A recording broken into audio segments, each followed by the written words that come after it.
Oh.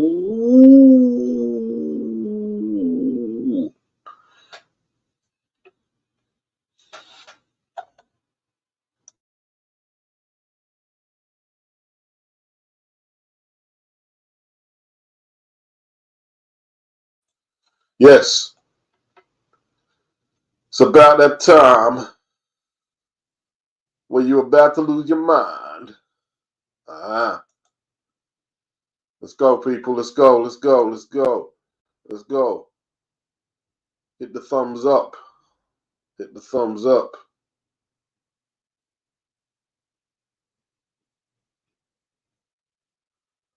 Ah, I see. Canelo says, I can never please these people. No, you can't. You can't. You can't please these people. You know. They want blood, Canelo. They want blood. They want to see you fight David Benavidez to the death on some gladiatorial. You know what I mean? On some gladiatorial Colosseum brutality. And if they don't get it, they will vent their ire and frustrations. Yes, I mean, big up Peter Webb, big up Guzzy, Daniel Cole, Claudius, the beauty of the pencil. Yes, Daniel reckons Usyk will decimate Fury. He's so confident of it. Man said he's not even on social media or checking his phone, just reading books and training. Yeah, what was he?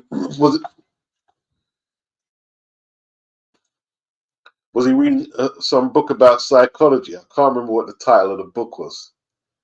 Man's reading books, you know. I know it sounds basic to say, but you know, how many boxes? I'm reading books about psychology, and the other book was called "Ukraine is Not Russia." Is that the books? Yeah, I remember. I remember Usyk. I remember. And he said he's going to play more mind games on Tyson Fury. That's his shit, isn't it? Yeah, that's his shit. Dangerous motherfucker. Guzzy, one book was based on a previous Ukrainian leader. Yes, indeed. Market, he says, big up Beats. Always bring in the analysis. Always brings the receipts. Yes, Beats brings receipts. Hard to delete, hard to defeat. Doesn't represent the streets. Represents boxers who hand out beats. My channel is elite. My chin is like concrete. Every test has to take a back seat. Like cut your ranks, wide up for retreat. Big up Lady Chan. I mean, let's get it in. Get money, let's eat. I will not tolerate betrayal. I will not tolerate deceit. After I bang a girl, I'll send her back with her hair looking like shredded wheat. Big up Claudius Ignatius. Part of me wants Usyk to pull out injured so AJ can fight Fury. If Fury loses to Usyk, he won't fight AJ. If Fury beats Usyk, he won't fight AJ. Daniel Cole, he says, completely wrong style for Fury, I believe. Daniel Cole, yes, and big up. Lady Chan says, buzz. Appreciate it. You know what I mean? Appreciate it. Market says, bring the buzz, Beats. Bring the buzz. No doubt. I was freestyling earlier today in the studio. I was really enjoying it. Really enjoying it. You know what I mean? I wasn't at first, but I was coerced. Come on, you fucking okay. Freestyle. Run A. There's a link there, Chan, if you want to jump in. I think we'll see an angry Usyk in a controlled way. I see him pushing hard for a stoppage in the later rounds. Did his face look fuller? I'm not sure if does he look bigger in his face? What did you guys think? But maybe it was just the way he was positioned in the chair. I'm not sure. I'm not sure. Toby Bartlett, salute beats in the chat. Big yourself up. Yeah, man. Big up the chat. Big up the chat. Yeah. It was just kind. It's kind of like when I was listening to the video. I'm saying, damn, the man's reading psychology books, bro. See, in this era here, that will get you the edge. He doesn't do social media. Don't do Instagram. I'd rather talk with my friends and family. Don't do Instagram and shit. Yeah, see, fucking hell, bro. That's just a different level, isn't it? Different level. What's up, Chen? What's up, Beats? Bars. The bars was in the building. Yeah, you can head top. Yeah, that was a good one. I felt inspired. You know what I'm saying? So that was a good one. I sent her home with her hair looking like shredded wheat. Done. Done. Shutters. Oh my god. I didn't even think of that. I was like, what's he gonna rhyme that the last bit down? Let's see where he goes with this. Yeah. Yeah, you say. Yeah, when I run out of intelligence, then the you know what I mean the juvenile bars come out. You know what I'm saying? Yeah, the crassness. Yeah, the crash shit comes out. Yeah, I loved it. I love it. I love it. I love it. I love it. I love it. What are you saying about this Usyk? What have I missed? Has there been a presser? No, he done an interview yesterday, and like he was talking about he was reading these books. One was about a former Ukraine leader. Somebody said in the chat, and there was one saying the Ukraine is not Russia, and he was also reading psychology books, and he said he was going to put more mind games on Tyson Fury. That's what he said. I saw a clip. He does look fuller in the face. He does, doesn't he? Yeah, he does. Do you think he's bulked up like muscle, or maybe he's not training, he's just putting on weight? I think maybe he'll probably come in at about, he usually comes in at about 221. He'll probably just bump up 10 pounds, I think, on muscle. Why is he changing up, though? Because his weight hasn't changed more than a few pounds since he's been a heavyweight. Yeah. True. Yeah, his face just looked fuller. It did look fuller. It did look fuller. Yeah. Definitely look fuller. You know what I mean? And then Tyson's slimmer. They're exchanging. That's what they're saying. He's slimmer, but you know what I mean, like he looks. Them photoshops and their filters and whatever, them angles. You know what I mean? Yeah, could be. Who knows? What about the eye? You think the eye's healed? There's a lot of discussion whether the eye's healed or not. Yeah, I just saw your commentary. It was dope. I mean, like you said, that's gonna be like a ghost in his head, thinking it's gonna make him second guess himself, Fury, a lot, and that's why he's gonna fuck up. Yeah. Oh well. See, but if he loses because of he gets stopped because of a cut on the right eye, he's gonna start making excuses, or his fans are in the media, the pro Fury media, gonna start making excuses, isn't it? Yeah, of course they will. They will. Of course, that's what they do. But it's well. If it gets stopped before the 4th round, would it be a no contest? Yes, indeed. Yeah. Oh God. Hey, listen. If he bleeds out and loses, I'm not listening to what anyone says. You lost the fight, bro. Yeah, you lost. Yeah. That's it. We don't care about the reason. You lost. You lost. We gave extra time and everything. You lost. What was he doing sparring without no headgear? Well, he said he had the headgear. Remember the footage, he had it on. They said he was sparring without no headgear, though. But remember the footage that we saw. He had he did. Yeah. So that's why it was a bit weird that happened. That's why I thought it was fake. I don't care what one it is, bruv. You're losing. I don't You boost think him. you think he's gonna lose this? Yeah, Usyk's got this. I've always thought that. Yeah, always. He ain't better than Usyk. He ain't. I struggle to see how he's gonna deal. Like, if he couldn't handle Otto one. And when I say he couldn't handle him, he couldn't control him. He won the Yeah, fight. He yeah. couldn't. And Wally ain't got them southpaw skills that Usyk No, has yet. and he don't move like that. Nothing like it. And Nothing like it. Fury, he's going to want to lean on Usyk. Usyk's not going to allow him to do that Yeah. at all. You're going Anthony, to sorry. have to Usyk to slow him down enough for you to lean on him. Yeah. Yeah, that's all. Anthony Mackie said the headgear was to cover up the botched cut job. Yeah. Yeah. Did he bleed? Was there any blood? I saw There was no blood, was there? I saw No one saw no blood. No spurting, no dripping, no drizzling, nothing.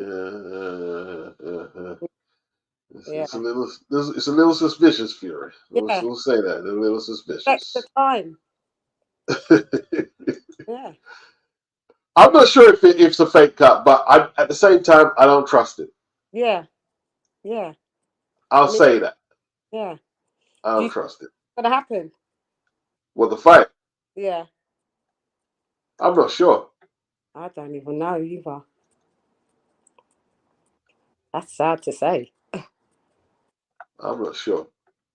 Yeah. Because you just don't know with this guy. No, at all. Remember we thought we was getting the undisputed fight 2021? What happened? Pull out. Him pull out. Because I said Wilder won his arbitration, whatever. Yeah. After Bob Arum said, oh, don't worry, it won't be an issue. Yeah. I don't know. That's all it will be, a fine. Yeah. Then he came out about, I've just spoken to Prince Khalid. The money is in the escrow. I'll see you in Saudi. Then the next day, I'm fighting. Yeah. I remember that crystal clear. Yeah. So I don't know with Fury. Usyk's going to embarrass him. Trust me. I tell you what, man. They say Fury's got a coke problem as well, man. Oh yeah, we saw that in Saudi just gone with the Ngannou and Joshua fight. You saw his mouth and his jaw swinging and his eyes all digital. I'm like, fucking hell. Yeah, he has. That's probably how he's lost the weight. Yeah. What? Because they say, what does it do to your appetite? It kind of like it suppresses it. Yeah. That's why like runway models will take it so they can stay slim. Right. I never got into the Charlie and shit, man. There was a lot around me when I was a kid. I never got into it. So your appetite. Yeah. You know what I mean? Yeah. Well, no excuses, bro. Like, hey, listen, time's running out. Time is ticking. I mean, time is ticking, Fury. Yeah. Time is ticking, my youth. You know what I mean? Yeah. Who do you want to win, though? I'm gonna push to see you want to win. I want Usyk to win. You don't want the Brit to win, no? No, not him. No. Why has he become so unpopular in the UK, do you think? Because he's finally, most of his fans have seen that he's a fraud. When it was him, it took, I know this sounds bad, but it took him facing another white guy for people to see it even now and take away colour, but just see their colour with another guy of their colour. And they realised that he ducked that guy, and that's why there's like that clarity. But when it was Joshua, it's kind of like divided by race wars. You know something? I don't often do race theories, but what you said there made sense, you know. Mm-hmm. What you said there made sense. I believe that as well. I think because that turned them off. That turned them off. Ducking Usyk. Yeah. And I think Yeah. He's lost that fan base. Yeah. who were loyal to him, who were kind of like, Yeah. let's say patriotic. I don't want to, there's some very patriotic to him. I think he's kind of lost that by fucking with Usyk, Yeah. pulling out the fight. Like, yeah. 4 times. So what are you looking forward to on the undercard? Opatar, Bradis, how does that float your boat? Undercard's not that bad. Not that bad. Let's put it into the grand scheme of things. We're only really tuning in for the undisputed fights. Anything else is like it's a bonus. Like you said, there's a couple of title fights. I'm down. I don't see a problem with the undercard. It's better than 1999. Lewis and Holyfield. It's better than that one. Yeah, when you giving the rundown, I was like, yeah, this one's better. It is. It's better. We know most of the people on the card. We know. Except Fury gave his boy a payday, and Isaac Lowe gave him a payday. God. Isaac Lowe. Yeah. Who's fighting? Is it? I can't remember. The guy is based in Saudi, though. I can't remember where he comes from. I don't. Yeah, you know, Isaac used to respond to my videos. Did he? Yeah, he used to get pissed. Proper pissed. Because what you was at Fury or him? Because I was talking about Fury. Yeah. Oh well. Mine get mad, he's getting bad. Isaac was getting bad. Who's featherweight? What is he? A featherweight? Yeah, featherweight. Yeah. Yeah, I'm looking forward to Jai Opataya and Marius. That's part 2, isn't it? Yeah. This is his like, because he's had 2 defenses, and like he just brushed Jordan Thompson, brushed Elvis Zorro aside, but Bradis won't go over like that. No, it's got chin.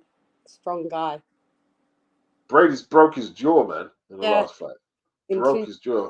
That fight was rough, man.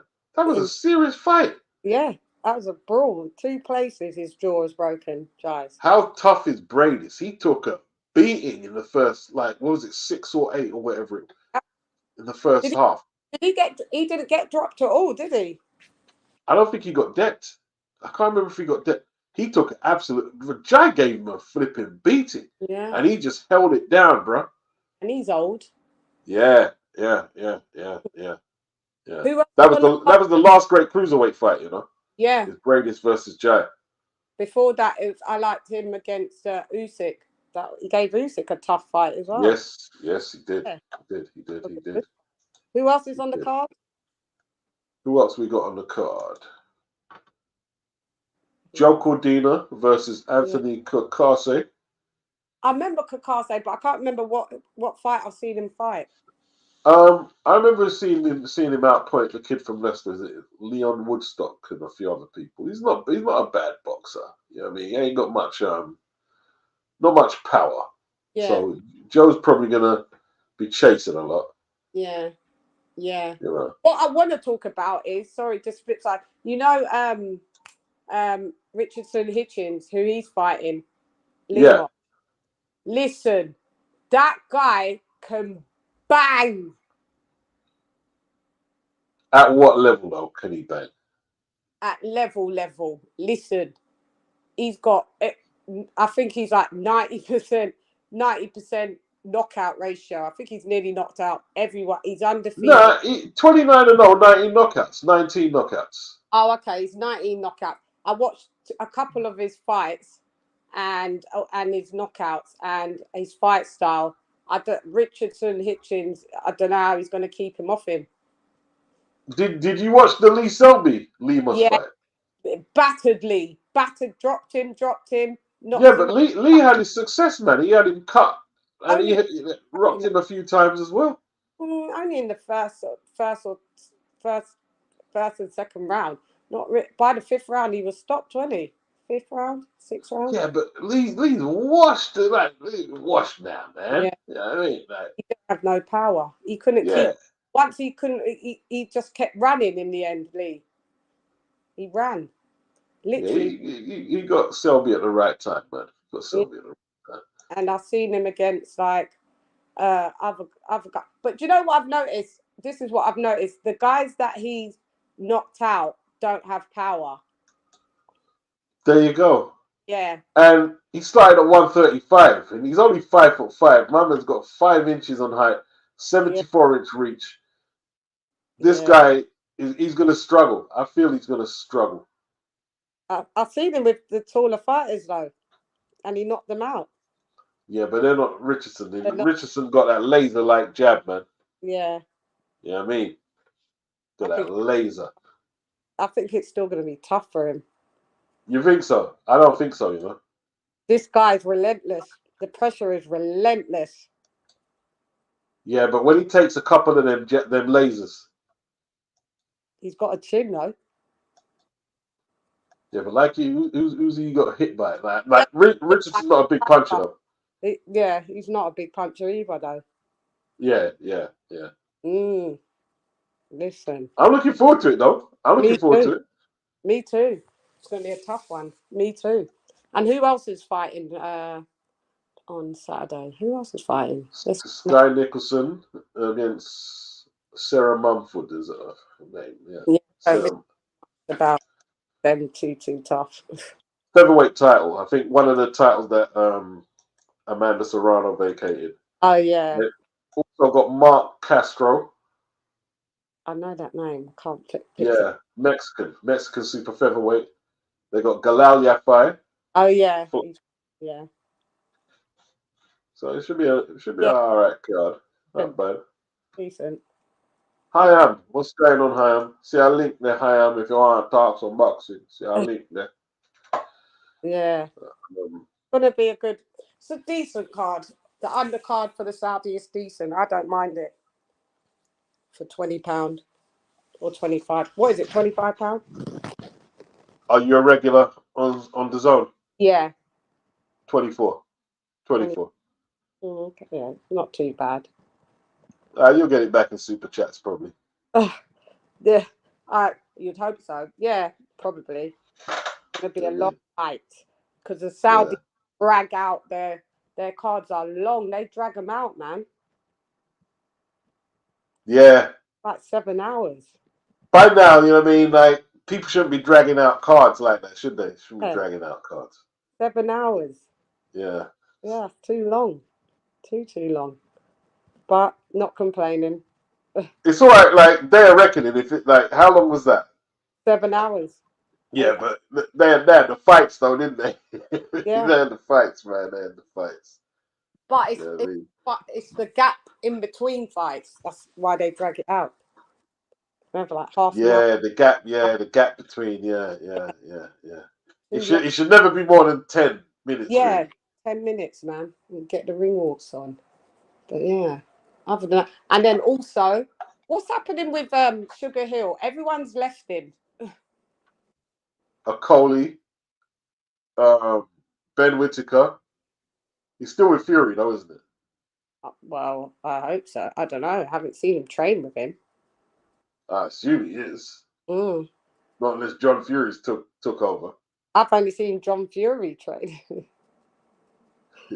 I haven't seen no SugarHill with Tyson Fury lately. SugarHill probably ain't got time. This is the most important fight that he's had to deal with in a long time.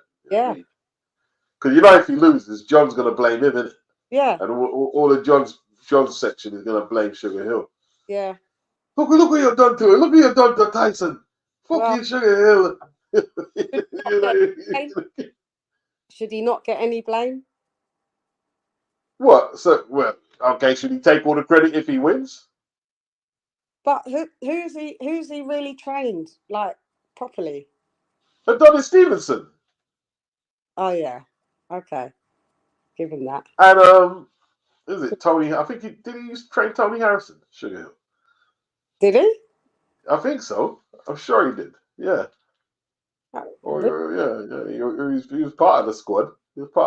Yeah. Okay. Remember that's Emmanuel Steward's long lost relative, man. I know, but the jury's still out on for me as a epic trainer. But he did pretty well with Adonis. Yeah, Okay, yeah, that's one. So did Derek James do well with Mel after Ronnie Shields. Yeah, but one is pretty like you go through all the trainers. If they've got one, Yeah. like who's the guy you talk to regular? Like Miles trainer. Uh, who? Shields. Yeah, Ronnie. Yeah. You know what I mean? Like he's got a few. He's got Mal. Who else has he got? He's got Morale. Charlo, Lara. You've got Morale. Does he still train Lara? No, Yeah, he's done with Lara. Yeah, David yeah, Morale.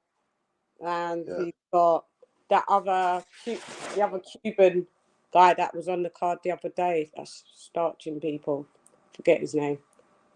Big up Hakeem, big up Guzzy. Dr. Woodlock says Sugar Hill's body language after a Coley CBS loss was cold. I don't remember it. What, I what was he? Was he unfazed? I don't remember it. probably didn't give a fuck. Yeah, he probably didn't care. A All Coley. right. Yeah. So what? You think a Coley is better off with Joe Gallagher? I'm No, not sure about that. Dave McGuigan, like you said, that's the best for him. Yeah. Selby versus Stephen Smith was a beatdown from what I remember. Selby let his hand go from the jump. That's when he made his mark, when he beat up Stephen Smith, I think, for the British title. Do that. Lee Selby. I remember that. I remember that. I remember when that. Cambosos. And he beat, who was the Russian guy he beat for the IBF title, man? He gave him a beating. I told everybody he was going to beat him up in. Who was it? What was his name again, man? He beat up Billy Dibb. He Oh, beat Billy Dibb for the title. yeah. I forgot his name. And I told everybody Lee Selby's going to beat and no, he's not. Because the Russian dude was kind of relentless. Yeah. Beating up a few people. Yeah. Yeah. Selby's done now, though. Yeah, but Lee must didn't fight that bad man version of Selby. Mm. He didn't fight that one then, man. He would, yeah, but Selby would not have beaten Lemos. He would have done, man. Chan, he would have. Trust me, he would have done. He would have done. He would have. That guy He can. would Listen, I know what you're saying, but that guy, he can bang. He can bang. He can, and he bullies to get in the inside, and he gets in there. He's strong as fuck. I'm not sure, Chan. We'll see tomorrow. Yeah. I expect Hitchens to deal with him. To I win. expect Hitchens to Me to deal too. with him.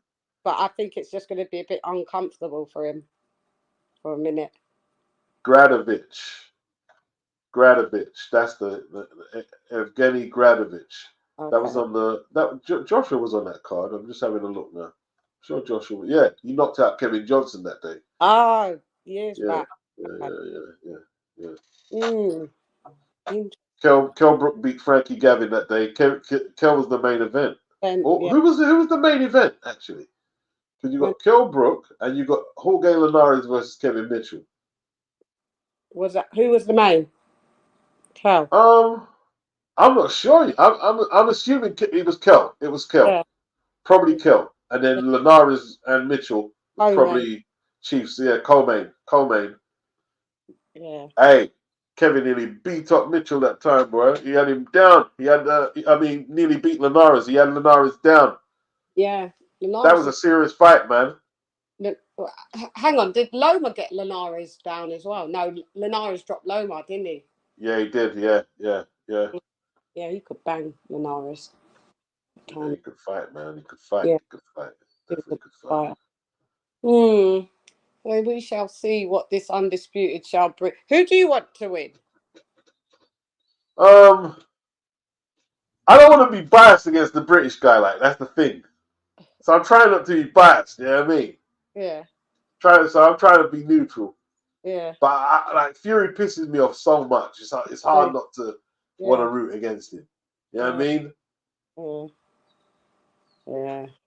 But I don't know. I mean, I'll celebrate whoever wins and give him their due. You know what I mean? Me too. Yeah. That's what I'll do. Yeah. That's what I'll do. Will be fair. You know what I mean? Yeah, try and be fair. Yeah, try and be fair. Try and be fair. You know what I mean? Yeah. Are they still going to do the 6 judges? I hope not. Please don't. It's too gimmicky. It's too No. gimmicky. Like, why are you going to experiment on that fight there? Yeah, exactly. It's too gimmicky. 6 judges. What for? Why you just get 3 good judges? Yeah. That's the thing. 3 good judges seems like Yeah. a haystack now. But it's in Saudi, and Saudi's been fair so far, the judges that they've picked. Have there been any horrific decisions yet? Not that I can recall. No, there hasn't really. But then again, have there been any contentious fights that have been like, you know, oh man, that could have went either way? There hasn't been many. Yeah, not really. One-sided beatdowns usually. Yeah. What's up, Bruce Gus? Big up, Bruce. What Big up? up, Dr. Wu Doc. What up? What up? Big up. Big up. Oh yeah, now the Devin Haney shit. People are saying, "Oh, Devin Haney wants to duck Sandor." You know the Tank fucking fanboys. They make me sick. What are they saying? He's ducking Sandor, yeah? Yeah. Well, isn't he? No, because he said he's not vacating the WBC belt. So he's going to fight him, yeah? He said, "Yeah, if I have to fight," he said he wants all the smoke. He said, "I'll fight him, and then I'll go on to Matias, and then I'll Well, do." Eddie was saying that Devin will likely vacate the belt rather than fight Sandor. Eddie said that. And then Devin responded. Oh, he did? Yeah, Twitter. He said, "No, I want." He said, and I watched him on. I think it's on Fight Hype. He said, "Not vacating my belt at all." Eddie's wrong. Okay, well, if that's how Devin is guarded, you got to big him up. You He got to said, big him up. he wants to be undisputed at 140. So As a fan, it's excellent. If I was managing Devin, I would say don't take that fight. Martin, Yeah, why? booby trap. Yeah, he's a good fighter, but I think Devin can handle Sandor Martin. Sandor, listen, he beat T.O. To me, he beat T.O. He Me dropped too. T.O. twice. One of them weren't scored. Yeah, Beat T.O. He beat T.O. yeah, Sandor's a good fighter, bro. yeah. But Devin's different from Tio. To be honest. It's dangerous. Yeah, maybe, but it's a dangerous fight. Sandor's dangerous. Mm. Nobody wants to fight Sandor. Nobody calls Sandor out. Nobody. Yeah. Nobody. Hang on, Beats. Give me 1 minute. No problem. Copin09. Thoughts on Nicholas Walters winning again? I haven't caught none of his comeback victories so far, you know. I'll have to go look about it, but you know, he's still in Boxing Beats and Ryan's boxing jail after that failure against Loma. I don't want to start bigging him up again, you know, and then he bails out of me. Nah, not really. I'll have to go check him. I'll have to go check what he's doing. Nicholas Walters. Wow. Anthony Mackin. He said he wants Fury to win so that AJ flatlines him for all the marbles at Wembley Stadium. Boxing is rock, paper, scissors. It's conceivable that Fury beats Usyk and AJ stops Fury. Indeed. It could happen just as you say it there. Exactly. Ron A. If Haney fights Martin, it's better not be pay-per-view. It won't be fun to watch. Ron A. You got a point. What? Well, you're saying Haney Martin shouldn't be pay-per-view. So why should Haney Ryan Garcia be pay-per-view? Martin's a way better fighter than flipping Ryan. I'm pissed that I've got to pay £20 to watch Haney and Garcia.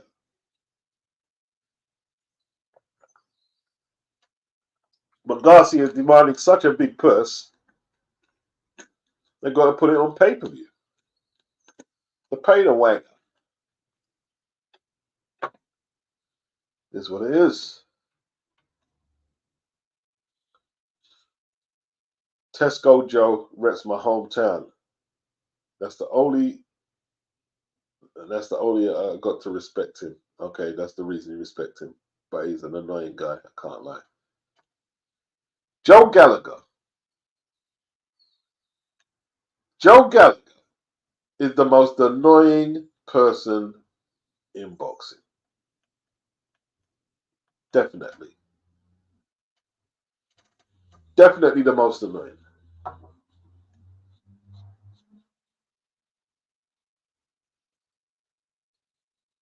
Yeah, man.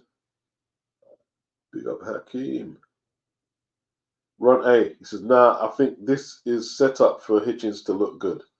And I think he will. The question is whether Hitchens goes for the stoppage. Lemos is quite open defensively. I see it pretty much how you see it there. The question is whether Hitchens goes for the stoppage. And Eddie said to Hitchens, are you going to go for the stoppage? You're not just going to settle for a points victory.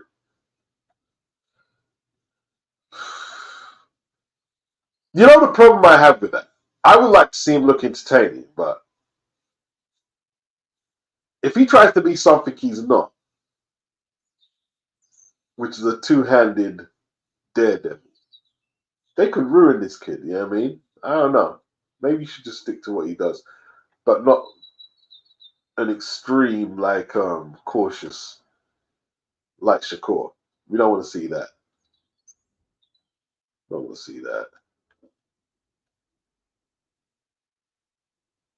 Mo Boxing, UK pay-per-view will be low.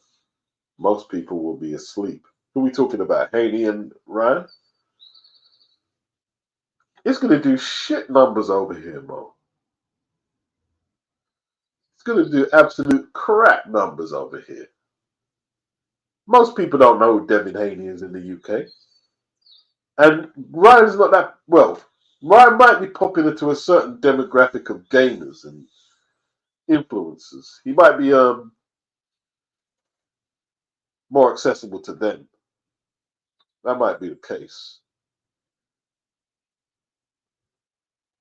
Yeah.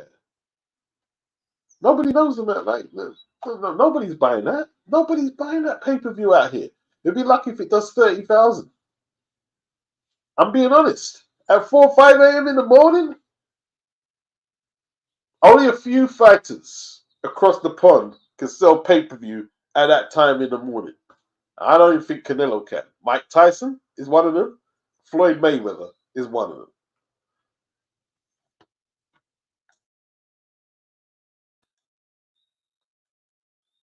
I don't know what numbers Jake Paul or them guys do. I'm not sure.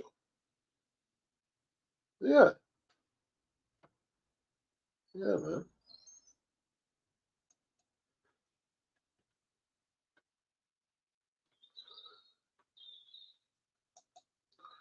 All right. What else is clicking? Just looking for some stories to keep us going here. Okay, I'm on boxing scene. Hitchens, he said he'd face Matias next. Well, I like the way he talks. He would jump at the well. You've got the eliminator to get the path to that belt. He said he would jump at the chance to meet IBF King Subriel Matias as he prepares to hit the scales. Yes, I saw them weighing. They both made weight.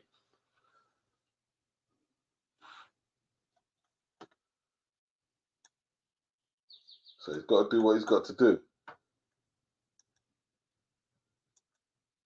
Listen, I don't like the way some people talk about Matias like, oh, nobody should fight him. But like, going over the top. You know what I mean? Going over the top. Going way over the top. And he's a good fighter, don't get me wrong. He's going to take some beating. But Yeah, I agree. Yeah. Boogie man. He can get messy with his work. Yeah. There's gaps. There's definitely gaps. Yeah, big time. Big time. You know what I mean? So I expect Hitchens to say, yeah, I'll take him. I'll take him on. Yeah, I expect that. Me too. You know what I mean? Yeah, that's true. You think he can beat Matias though? Yeah, I think Hitchens can beat Lemos. I just said he could give problems, but I think he can beat Matias as well. Yeah. All depends how it plays out, isn't it? Like if he can see that fight there, he can't afford to be trying to look Trade. good. Yeah. No trading. Just get behind the laser. Yeah. Use your feet. Yeah. Yeah. And don't let Matias back you up into the corner, turnbuckle. Yeah, 100%. But he loves doing that. Yeah. Be a good But fight though. You know what fight Eddie said he wants to make? He wants to make Isaac Cruz versus Matias. That'd be serious, bro. Listen, this Pitbull shit's got to stop. This Pitbull shit's got to stop. You're not impressed, no? At 140, Pitbull ain't beating none of the world beaters that are up there. None of them. You didn't like that performance though, no? It was against Rowley. Yeah, that's true. Fucking Rowley. Rowley. Have we lost our mind? It's That's Rowley. what you call perspective. Yeah. It's true, it's Rowley. Yeah. It's only Rowley. We could beat Rowley. It's true, you know. You gotta get perspective on shit. It's true. Yeah. It's true. Listen, this geezer's 5'3", right? He's gone up to 140. Does he beat Devin? No. Does he beat Tio? No. Does he even beat Ryan Garcia? Probably even not. No. He beat Ryan. He beat Ryan up. He beat up Ryan. Maybe you could. He smacked the dog shit out of Ryan. Maybe you got to say maybe. Does he beat Matias? No. He don't beat none of the champs that are there. He doesn't even beat a pro grade, an ex-champ. He don't beat them. He won't be easy to beat, though. Insane. He won't be easy to beat. Shit. He won't be like. Have you watched the Gervonta Davis fight? Yeah. But this is what I'm saying. Tank's resume is shit. This is why he got exposed slyly there himself. That's why he don't go in with the hard, difficult fights himself. Who's Tank beat? Yeah, Pedraza and Ryan Garcia. He ain't fought no one. Yeah, that's true. It's true. He fought nobody.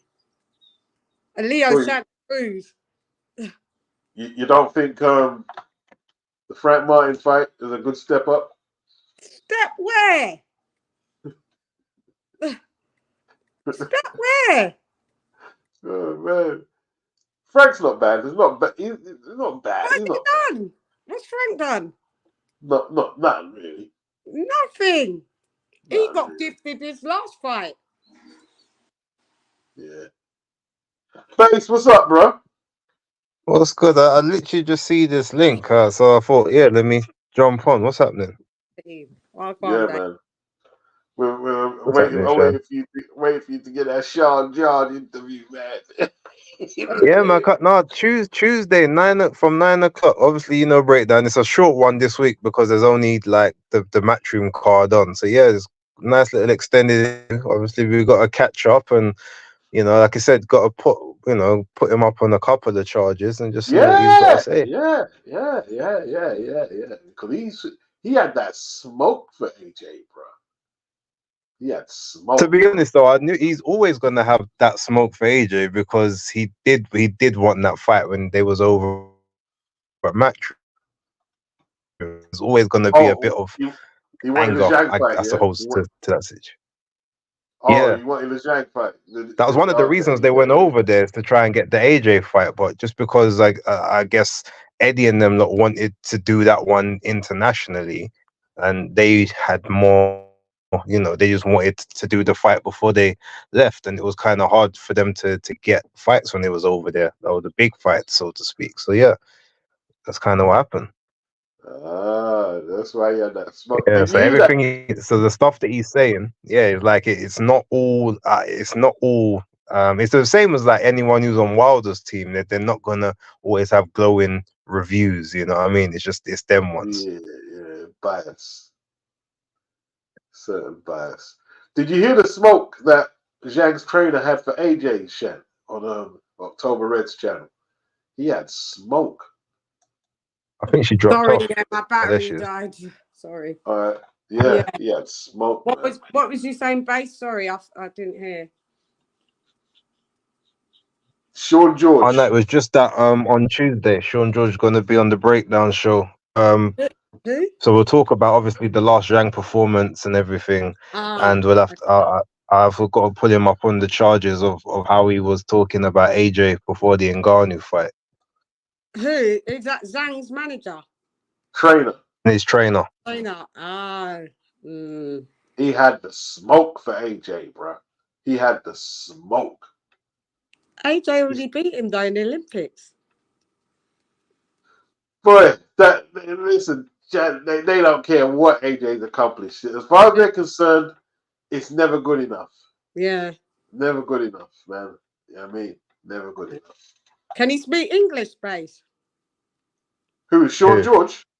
Oh, is he an English geezer? I don't know. No, he's American. He's got an American coach. Oh, yeah. I see him in the corner. Yes, indeed. He fought Chris Bird. Yeah, and Zhang can speak a little bit of English, but they communicate to each other in mixes of English and Mandarin. Yeah. Mandarin. Yes. Yeah. Joe Stunner, he doesn't agree, Chad. He says Cruz would crush Garcia. Matias versus Cruz is an explosion of Oppenheimer proportions. Listen, Cruz ain't beating no SugarHill. He ain't. Do you think Cruz has got a chance against Matias, Base? Punches. He's got a chance, but it all depends on if he can hurt Matias early, or if he can hurt him. Because the punches, don't get me wrong, that Matias has got a very good chin and he can take a good shot, but he if you catch him in the right place, he can take a little bit of time to get steady again, and then it's about whether or not Cruz could outwork him. But at 140, I don't think he can, because if you look at the fight with Rolly, his output was a lot less than it usually is at 135. Even his explosiveness, maybe that was because Rolly, he knew he's not that hard of a target, but he didn't throw as much as he normally does, and he'd have to beat Matias with volume as opposed to like trying to beat him with punch power. Yeah. All right. He ain't beating none of the champs, mate. He ain't beating none of the champs at 140. He's too small.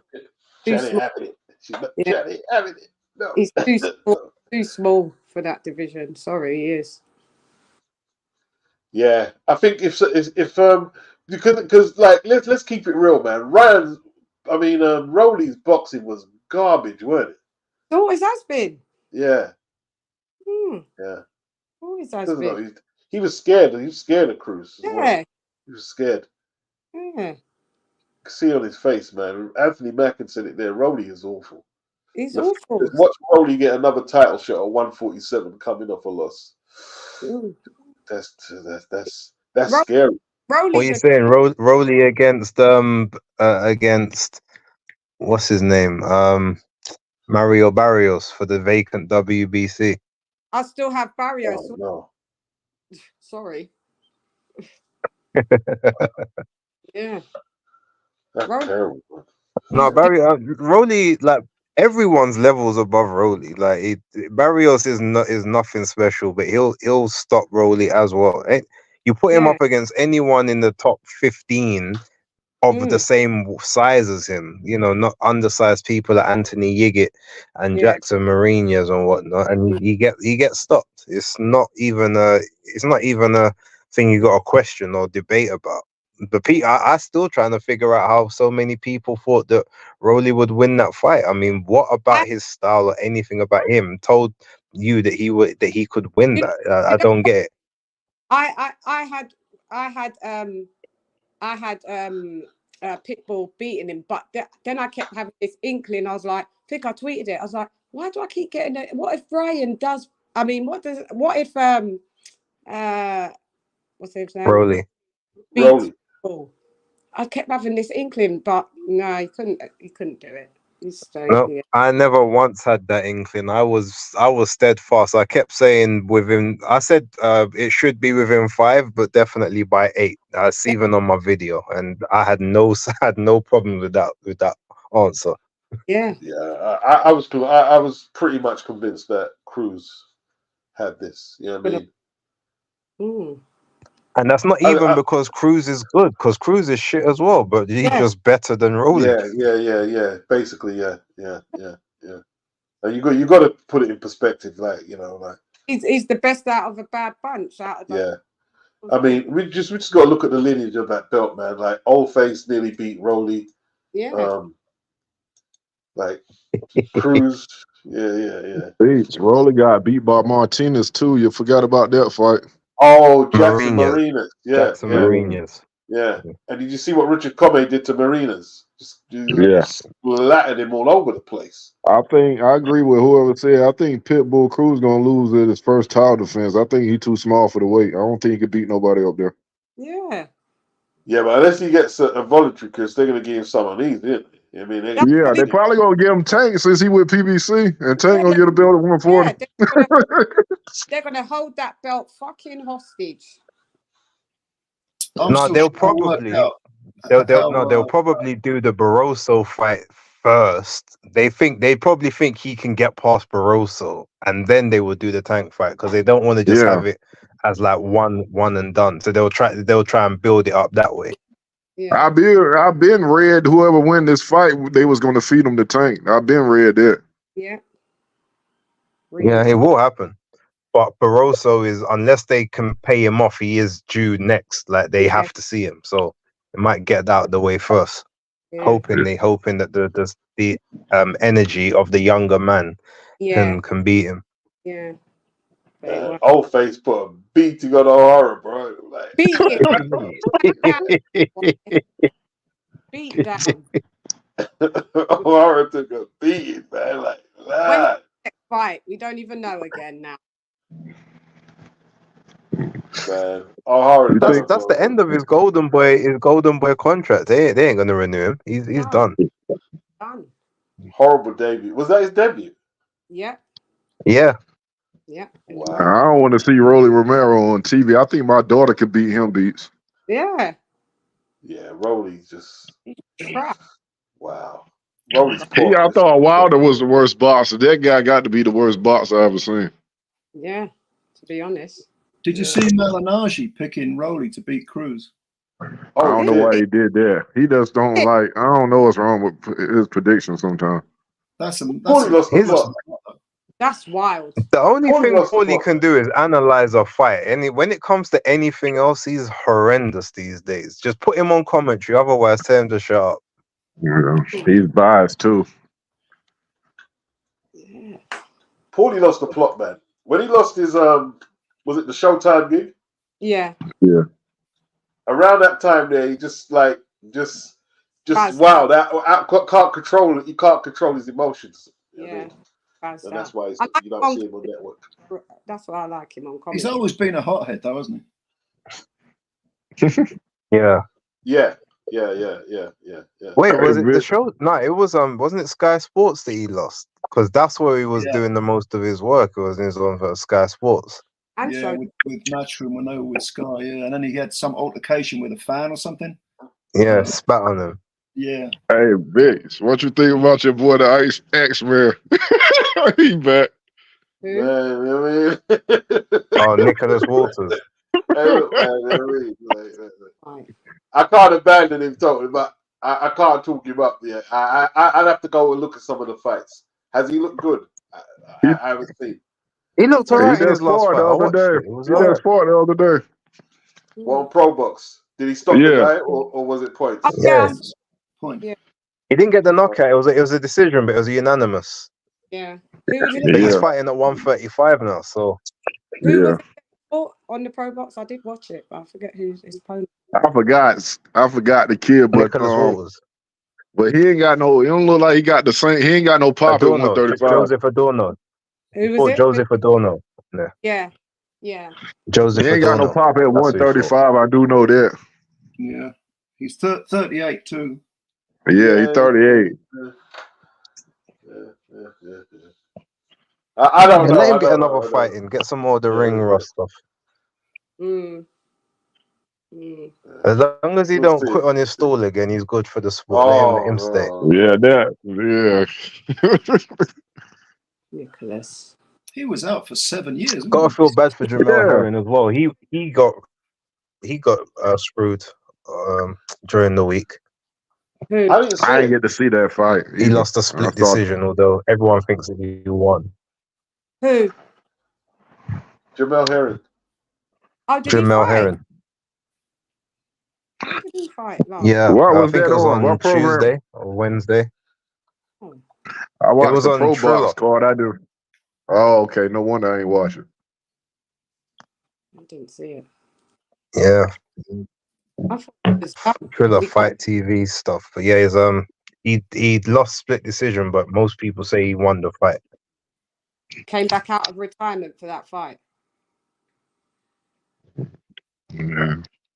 because he retired. No, that's his second fight back. He won the first one, first round KO, and then Yeah. lost this one split decision. God. Mm.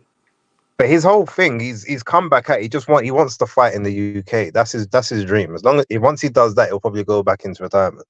But that's what he wants to do. He wants to experience the crowd over here. Okay. Mm. Mm. All right. Anthony Mackin says that who is the Methuselah? Who do you say was the Methuselah? Oh dear. With the old face. Oh man. Where y'all get that name from? Well, old face killer. Introduce That's kind of disrespectful. It's a brilliant name. the fucking nigga.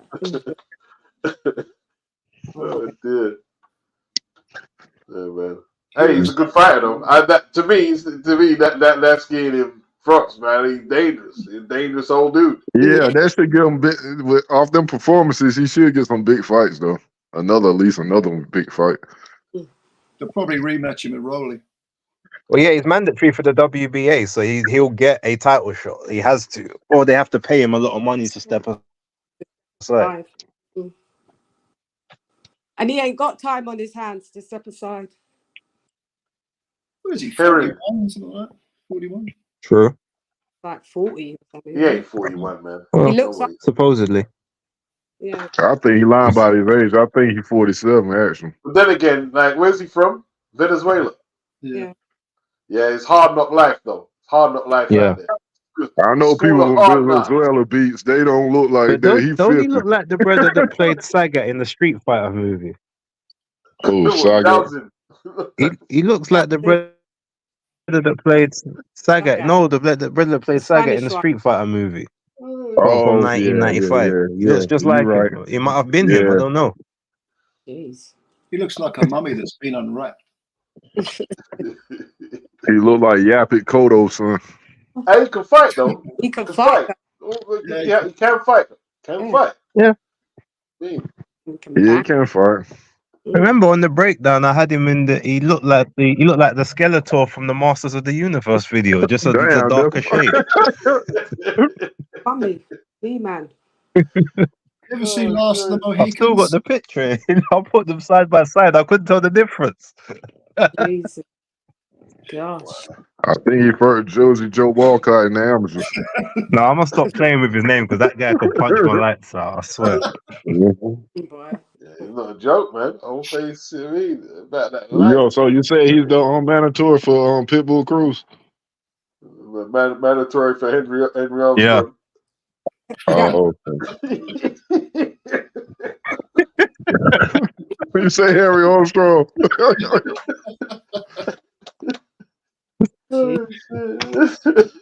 He might be lying. Like, you remember the what's them dudes that used to lie about the age? Them Cubans.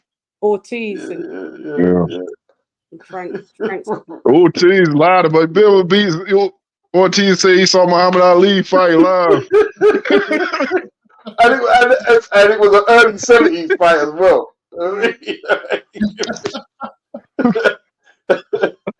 And Bard Lennox Lewis. back in the Oh man! I do the math. You're old. Tell you, if Ortiz had managed to get that boat across to America when he was in his 20s, he would have done some damage. Yep. He would have done some damage. Good fight. He'd have definitely done some damage, man.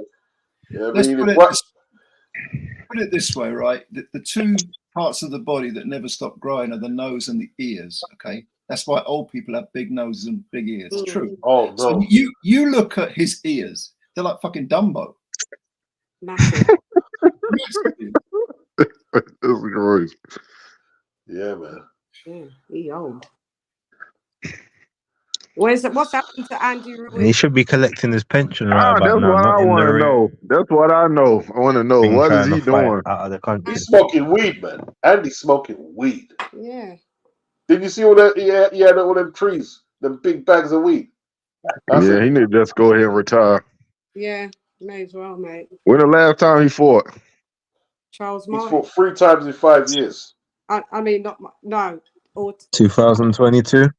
2020. Damn, it's true. We're in the 4th month of 2024. September 2022 is his last fight. Yeah, he gonna be rested as hell. He might get beat if he fight the right person. Oh, he'll get beat. He'll get beat now. So like, been out too long, and he's never lived. Yeah. He wasn't even really living the life back then. He'll get beat now. Oh, he's 30 Yeah. now as well. So what happened? You can't just lay it on the door of the PBC. He could have got a fight if he wanted to. Like Gillian offered him a fight. Wilder said he priced himself. He was supposed to fight Wilder. They said the Wilder priced money his. stopped the hunger, isn't it? Yeah, Wilder said he priced himself out. He was supposed to fight Wilder beats.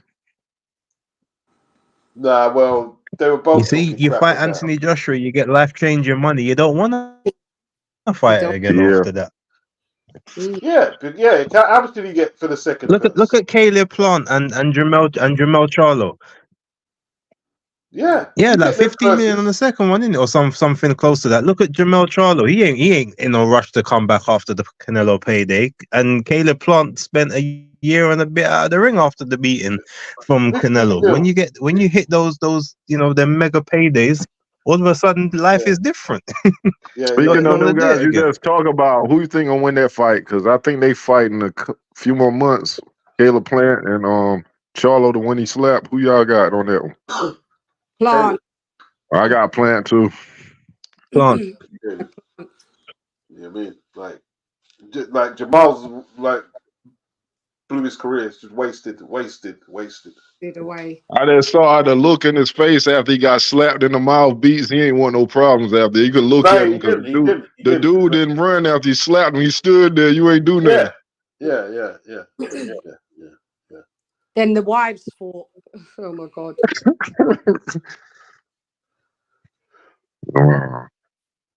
Chicken heads. I mean, the amount of PBC fighters, like you can start with Jamal and Andy, Keith, like Wilder. They're all exposed. Yep. None of them looking for none of them trying to get in the ring with any real fights. The only reason Wilder lost to Andy Ruiz is because the Saudis put that bag up and they enticed him into that ring. He had no plans of getting in that ring in 2023. You mean Joseph Parker? Joseph Parker, I should say. Yeah. He had no plans of getting in the ring, Base. He weren't planning to get in the ring. He was going to just lounge at us. Because like you said, he's got paid. How much money has he made from the Fury fights? A lot. Yeah. But I read that him and Zane close. Not as much as he could have made from the AJ fights, but yeah. Yeah, I heard that him and Zane close against Son. Well, what I can say is Zhang is in the UK and he is training at the moment. I can confirm that. I can't confirm anything else. That's what I was reading on Boxing Scene on one of them sites I was reading the other day. That was close to Son.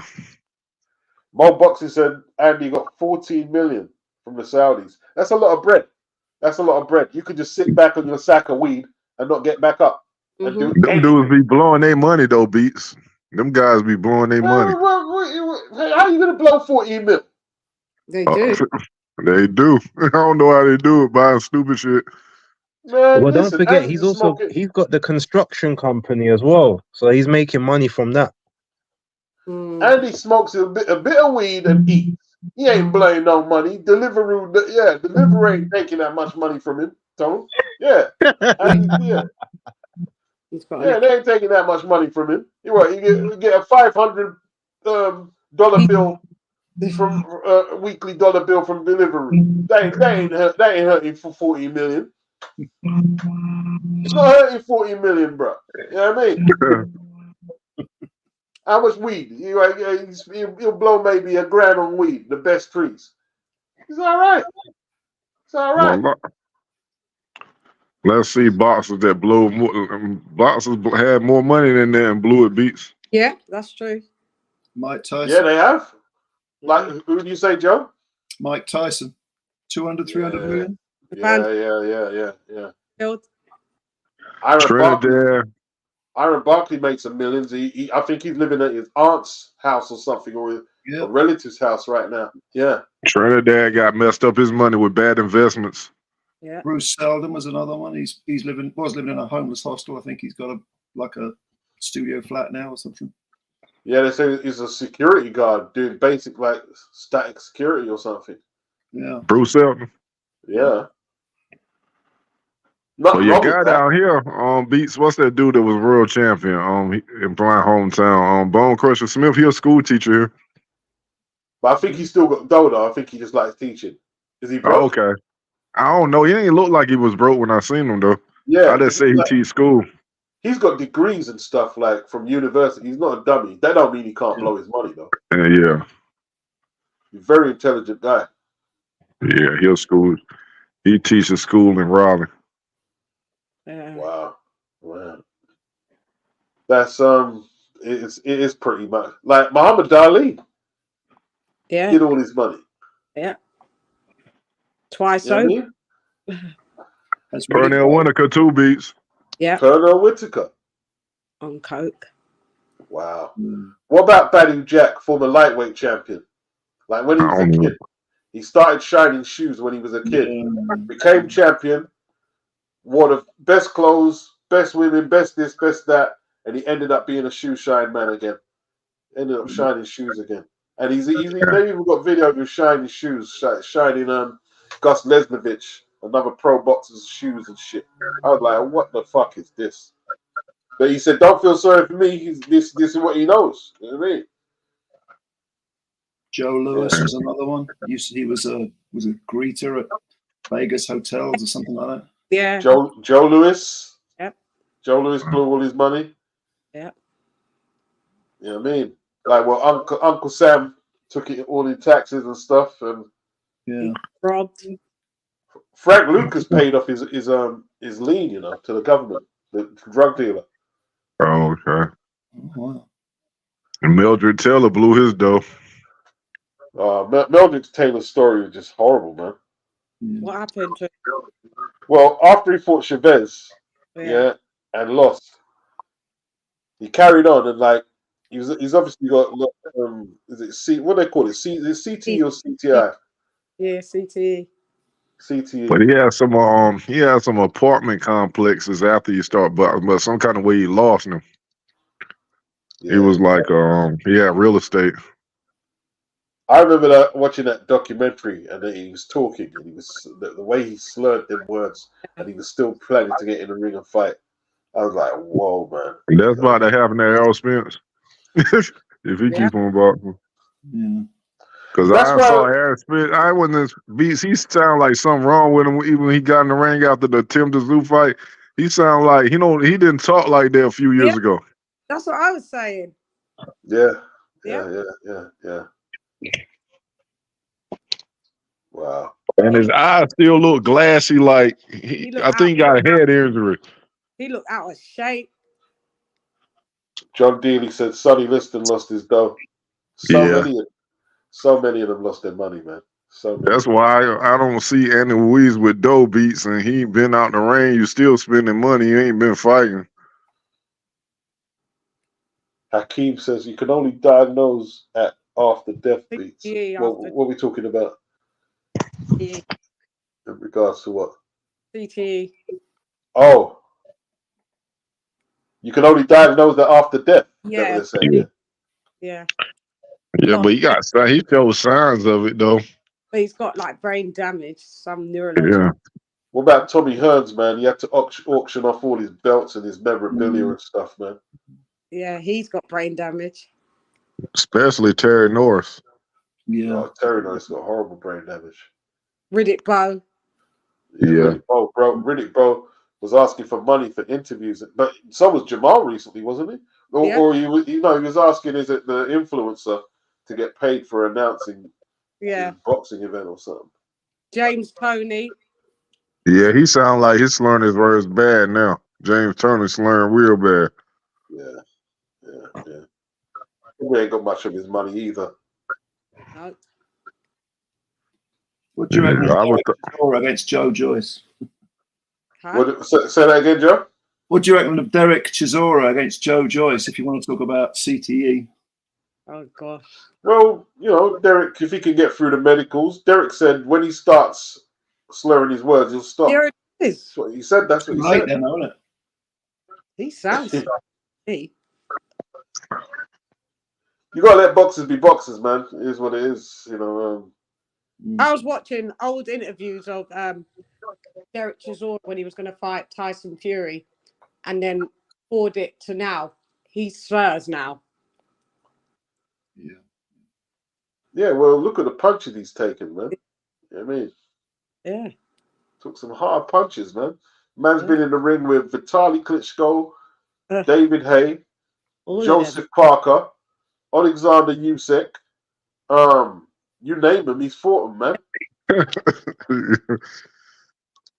Hellenius. These are all punches, man. Yeah. Dillian. He's been in with Dillian twice. Took some horrible shots from Dillian. Yeah. You know what I mean? Even the Frenchman, forget his name. Takan was like Takan. He beat the crap out of him until Derek landed that big punch. Yeah.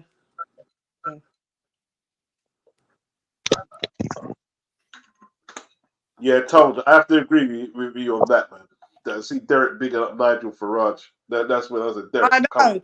That's what I was like. Get the fuck out of here, man. Derek, stop it, man. Doing too much. Yeah. You know what I mean? All right, you're British. You're British. Speaking of doing too much, we get it. You're British.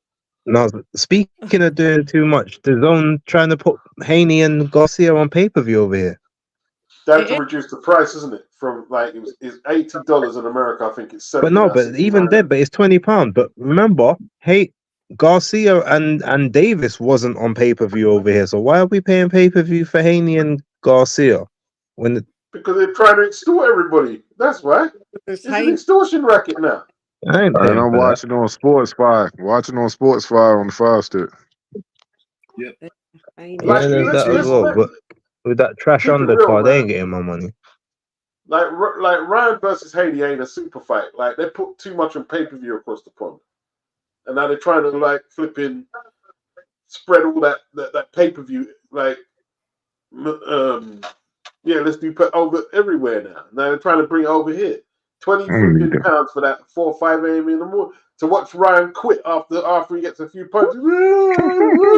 I'm sorry, everybody.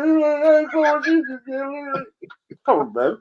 Yeah, that does less than 10,000 buys over here, guaranteed. Their purses for that. If fight. that. How many rounds do you think Garcia goes? Maybe 9. Okay.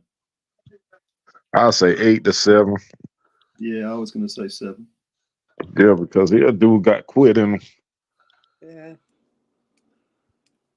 What was their purse fight for this fight? We don't even know. Oh. I'm assuming probably 15 million each or something like that. Yeah, serious money. Serious. After he lose this fight, I don't want to see Ryan in a big fight no more. Yeah. He's got the fan base, though, hasn't he? You know, they'll He's bring him back. wasting people. Other people could have that spot that really deserve it. I agree. But you know what's going to happen? He's going to quit or something, and then the narrative will be, the great comeback of Ryan Garcia had mental health issues and he had a breakdown, and look at the way he's come back. They're going to peddle it like that. And then he's gonna get beat again. He ain't gonna beat He gonna keep beating bums, and then he's gonna get beat by the top guys. That's what's going to happen. Yeah. Right. I hear the tickets are struggling in New York. They've really ramped up the prices for the tickets. The live gate. Why are they charging so much? Pay their money, their price to get past money back. Yeah.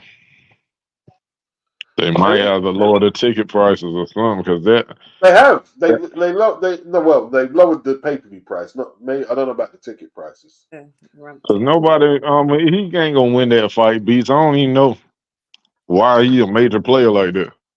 I don't get it at all. I don't get it. I really don't get it. He's not even professional, man. Look how he's been acting. I know. Up to the fight.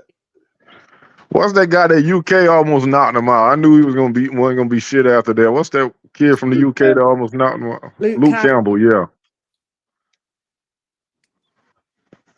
Yeah. Campbell nearly had him out of there, man. Dropped him in the second round or third round, something like that. Yeah. He was hurt badly too. He was hurt badly. And like Luke just sat back. I was screaming at the flipping Luke pissed me off in that fight, yeah, Beats. Luke really pissed me off. He could have knocked him out. Oh man. I'm shouting, Luke, get stuck in. Luke, Luke, what are you doing? And then he retired. Yeah. And he come out of retirement now. He's saying he's coming out or whatever. Nah, stay retired, man, after that. Yeah, man, because you supposed to have stopped him right there. You could have had your shot against Devin Haney right there. Yeah. Could have had your shot. Yeah.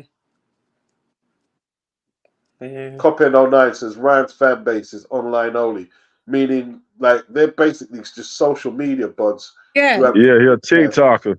He's a TikToker. Yeah, they're not putting their hand in their pocket to buy pay-per-view or tickets. No. And it's girls. It's girls. Teenage girls. Well, they might buy pay-per-views because they did in the tank fight, but they ain't buying tickets. Yeah. Yeah, that's a point. Yeah. Would I do 1.2 or something? Yep. Whenever I see Garcia, I see a 13-year-old boy. You know, he seems so immature. Yeah. Very immature. But there's so many boxers out there these days. They're so immature, the boxers. A lot of them are so immature. Yeah. Yeah, you say that, but he's immature with 3 kids. So, yeah. God, yeah. 3 kids. I don't know what it's about these days, man. Yeah. Mr. Doc, what's up, Mr. Doc? Mr. Doc. All right, people, I've got to jump off, but nice chatting to everyone. Nice chatting to again you, soon. All right, Base, take care, bro. He was on Twitter the other day, Ryan, trying to shame Devin because Devin was looking at this girl on the live, and he was like, "Oh, look at him, that's sad." And I said, "No, what's sad is at least Devin hasn't got 3 kids and like 3 baby mums. Mind your business." And like a little kid, he started bragging that he was smoking weed. Wow, you're really edgy, Ryan. Yeah. No. Idiot. I don't care about you smoking weed. I want to see you punch somebody in the face and hurt them. Yeah, I was smoking weed, man. You know, like, okay, Ryan. Drinking. Yeah. Ryan Garcia is a cornball, but you can look at his face and tell. It says cornball across. Some people are cornballs. Yeah. He's a boy. He's not a man. He's a boy, and he's never had to be a man. Everything's been handed to him. All that social media crap. You know, people just licking his ass and saying he's this, that, and the other. You've got to go out and prove it. Yeah, of course. Of course. After he beat Luke, he had a title shot, and he did he tried to hide behind his mental health. Yeah. And Man, come on, man. You should have took your title shot. Yeah. All them fights he ducked out of. You remember Beats? Ryan ducked out of a lot of fights they put him in. He should have fought Linares. He didn't get that. Yeah, he backed out of that fight. He did Fortuna, did he? He did back out of Fortuna, but he did fight him eventually at 140. Yeah. You know what I mean? Yeah. I think when he should have fought Fortuna when he at that time, Fortuna would have beat him. Beats if they would have fought at that time they were supposed to fight. Yeah, especially at 135, it would have been a different fight. Fortuna certainly ain't no 140 pounder. Nah.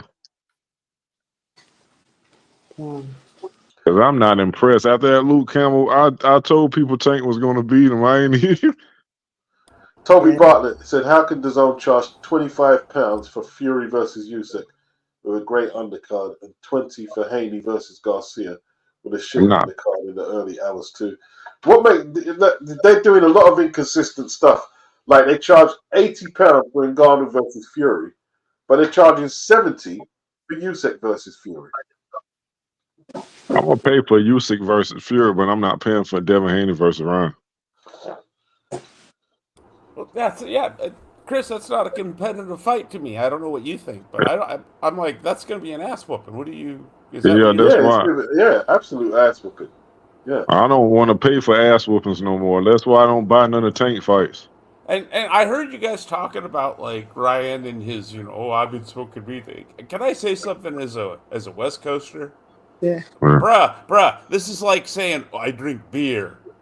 All right. Woo! You know what I mean? Like, exactly. You're right. Big deal. Like you and everybody else. All right. I mean, you're not impressing nobody, bro. And that's kind of dumb because ain't you going to get disqualified when your shit come back? After they piss you after the damn. Yeah, exactly. Well, that's a way out, isn't it?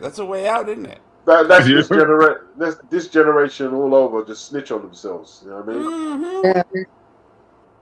Yep. Snitch on themselves. Exactly. That's been going on for decades. We just had the sense to keep our mouths shut. Yeah, just keep your mouth shut. That's what you gonna do. Not talk. Yeah, easy. Don't talk. I guarantee. Look, here's a guy with a big mouth.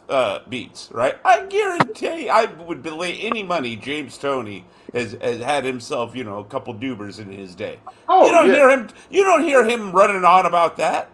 I think Ryan trying to get out of that fight. He's trying to get out of the fight. I agree, but let me finish.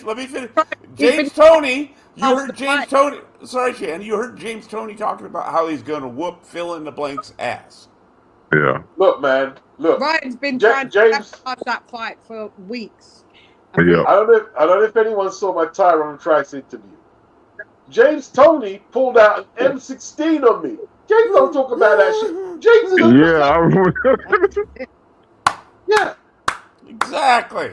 Yeah. What about Rydell Booker beats when he beat Rydell Booker limo with a hammer? Wow. Yeah. He pulled the strap on Jackie Callan. These are real, like, you want to be edgy, Ryan? These people are edgy. Yeah. Real edgy. Yeah. I know people who've seen James in real life, and they said they stared at him, and they just knew he gave him one look. Don't even stare in his face. Yeah. Don't even stare that direction, bro. Yeah. You don't want to go down that road. Hey, Beats, Tyrone Trice had like he said, you see him right there, he'll get James. In the ring after the fight when Trice. Beats did that. I'm talking about Beats. Did you look at Beats' interview when he interviewed Tyrone Trice? Okay. Yeah. It's in sections, and there's a section where he pulled the burner out. Wow, Tyrone. Seriously, yeah. Wow. Beats, why you don't do interviews no more? Not really. I'm kind of like a bit fractured with the media side of it, man. Like, let me tell you something, right? I want to big up Shy, Rico, Ring IQ, and whoever else was listening, right? I was on Twitter, and I spoke to Summer's manager, courtesy of Shy, a British light heavyweight manager. I mean, I'm not going to say his name. You'll figure it out. He turned down a fight with a Russian WBA light heavyweight champion. Why? Because he couldn't get a rematch clause. You're the voluntary challenger, and you can't sell out no venue in London, but you want a rematch clause to fight the Russian WBA heavyweight champion. And then I couldn't believe what I was hearing. I couldn't believe it. The guy got off the because he could see it. I knew you're full of bull crap, bro. And he got off the line. I don't think he was very impressed with me. I can't do media. Yeah. One of them will punch me in my face. It's because I'm going to call him. I'm just going to call him on. I'm not listening to nonsense from none of you. You're not going to play the game, Beats. Yeah. It is difficult, yeah. I don't do media. Can't do media. Yeah, I can do it. Can't do media. Yeah. You know what I mean? Like the time I was speaking to Tony Thompson. Yeah. Oh, he got on my nerves, bro. When he fought Pulev. Yeah, I beat Pulev. I said, you didn't beat Pulev. I saw the fight. You didn't beat him. And he got mad. Now he got mad in the interview. The other dude got mad too. What's that dude that was in prison that used to diss Wilder? Yeah. He dissed Wilder. Oh, you can't do this. I said, yeah, but the guy you fought last took you the distance, and Wilder knocked him out in a couple of rounds. Yeah. he got mad. They got mad, and then Monty Barrett got pissed off at me, and he said, "You know something? I ain't doing this no more. I ain't doing it. I'm not doing it. I don't need to do it. I don't need to do it." I know you're doing the best one, Beats. The best one of all time. This is just me. Best one of all time, off the top of my head, is when Man came on your panel. What was I Am King Irvin, and he started talking about how Sugar Ray Leonard should be ashamed for losing to Roberto Duran. That's what it was. Remember that? And then Man goes out and gets knocked out, Beats. Right. Yeah. You know what was hilarious about that? Because B. Marsh used to beat when B. Marsh was coming over. He beat B. Marsh over here because B. Marsh went to the fight. Yeah. He had the footage and everything. What do you mean? He did what? You know, B. Marsh was on your panel, Beats, and he came over here because he knew B. Marsh was going to tell you what happened. Because the knockout happened right in his. He was there. He has like the literal live footage of him against Cruz. What's his name? Nondescript guy. Because he was just in the ring. They was just at a fight. He was just fighting. He beat B. Marsh over. He just got knocked out. He beat B. Marsh. Tried to make excuses. I remember that, Chris. You tried to make excuses. Saying like the. But I don't like Tony Thompson because Tony Thompson was on beats on. He was dissing Joe Louis. He talking about them old guys can't fight. You on beats? Yeah, just talking. Are you? Tony the Tiger Thompson had the nerve to say them old guys can't fight. Yeah. Wow. Then I realized, something, man, I don't need to, because I'm not a good brown noser, to be honest. I'm not very good. Not the best brown noser. I'm okay with being cordial and polite, pleasant, but I'm not going to lie to you. You know what I mean? See, and that's the thing, Beats. It may seem obvious, now that we're talking about it this way, but like we've talked about many times before, most boxers, especially the accomplished ones, these are not normal people. Like, you know what I mean? They're mentally, forgive the term, divergent. You get me? Yeah. Yeah, and they have egos and all kinds of, you know what I mean, like you say, quirks and what have you that can be quite, I imagine, quite tedious to put up with, you know what I mean, outside of a boxing context. I was going to punch down one guy at a weigh-in. I mean, so I came there and I've done a few interviews. I spoke to Ambrose Mendy and a few other people. And, I don't know if he worked for ITV or what. Oh, you come here with a camera to do things. And I said, shut the fuck up, man. So when you said, I said, shut the fuck up. Before because I just I can't do this shit. Yeah, I remember because you used to go to the fight and get footage too. I was like, I was wondering why you stopped there. You stopped everything. Yeah. I said, no, I can't do it. You know what I mean? Can't do it. Don't talk to me, bro. Like I've got no right to be here or whatever. That's exactly the kind of dinner table I grew up around, Beats. Shut the fuck up. My mentality's not right for it. My mentality's not right. Yeah, it is. Yeah, I know what you mean. And is And if you don't toe the line, you don't get the gigs, do you? If you're in the media. Right, there you go. See, that's the thing. Boxing, in part because of the way media has evolved, has really, really isolated itself. And let me just say, sorry to interrupt you, Doc. Yeah? No. I've been offered on this channel money to tell lies by people in the industry. I'm not going to say no more. I've been offered to tell blatant lies. I remember. And I said, and I didn't do it. I remember. I said, nope, not doing that. No. Some people was doing it too. People calling me up. Yeah, loads of. Oh, yeah, you know that. Yeah, loads of people. People that used to come over here that was cool. Yeah. And see, Beats. Now look, if we're being honest, right? I'm sure to an extent, there's always been a bit of tit for tat when it comes to any kind of journalism. There has to be, right? It's a part of doing business. Fair enough, but in the current environment, it's tilted too far one way. To where, you don't get, if you aren't there to completely just kiss ass, you ain't getting nothing, bro. Right? You know what I mean? Look, Beats, you've said it before. Cosell back in the day, in his time, was considered a fanboy, even though they didn't have the term back then, right? But today, what camp would let him in? With the kind of questions he's going to ask? Is as much of a fanboy as he might have been, in his day, compared to now. Do you get what I'm trying to say? Yeah. And I've been told by certain people, can you tone down what you're saying about certain boxers? Yeah. Oh, Jesus. Yeah, that's not going to... Yeah, tell Bert Sugar to tone down what he's saying about fill in the blank. Don't like the industry. I don't like it. I don't like it. Yeah. I don't like it. It's the same music industry, and it's the same fucking thing. All fucking bullshit. You know what I'm talking about, Cheddar. It's a load of bullshit. Yeah. Right? Boxing's worse, though. Yeah, boxing is worse than the music industry. Yeah, it's even boxing worse. Probably worse. He's quite fucking sensitive, man. Yeah. Jesus. Yeah. And you got to gas them up, and which is good, but come on, man.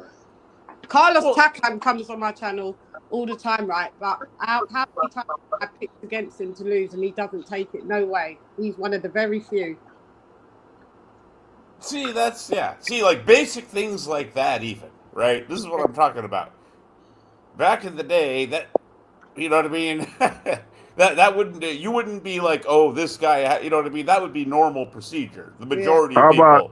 How about this? Because some boxers, Mr. Doc and Shan, how about this? Some boxers think because you don't box that your picks ain't shit. What's that guy that fought? That's in my group Beats that fought damn Roy Jones. And he got disqualified. Oh shit. Montel Griffin. Yep. Me and Montel Griffin was talking, right? Monte Griffin told me that Tommy Hearns would have lost to Sugar Shane Mosley, and I said, "You bugging? No, I know what I'm talking about because I boxed. You didn't." Whoa! It's funny you mentioned him. I've got an interview with him. Oh, you do? He's talking about the rematch with Roy Jones. How HBO set him up. They rushed him out of his dressing room and made him lose. I said, boy, Montel. I thought the hook made him lose, B.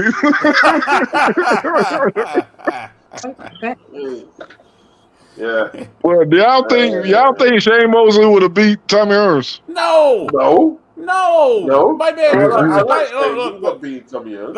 Let me break this down. You could ask Haney and he'd say no himself. I'm not even saying. Look, it's not even about how good or not good Shane Mosley was or wasn't. All right, it's about the way he fought.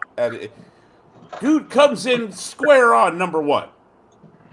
Tailor-made for Tommy. Tell me when I'm telling lies. Coming in square on against a guy that's about I'm exaggerating, obviously, a foot taller and got about a 9-inch reach advantage on you. And it's one of the, no. And he hits harder than everybody Mosley fought.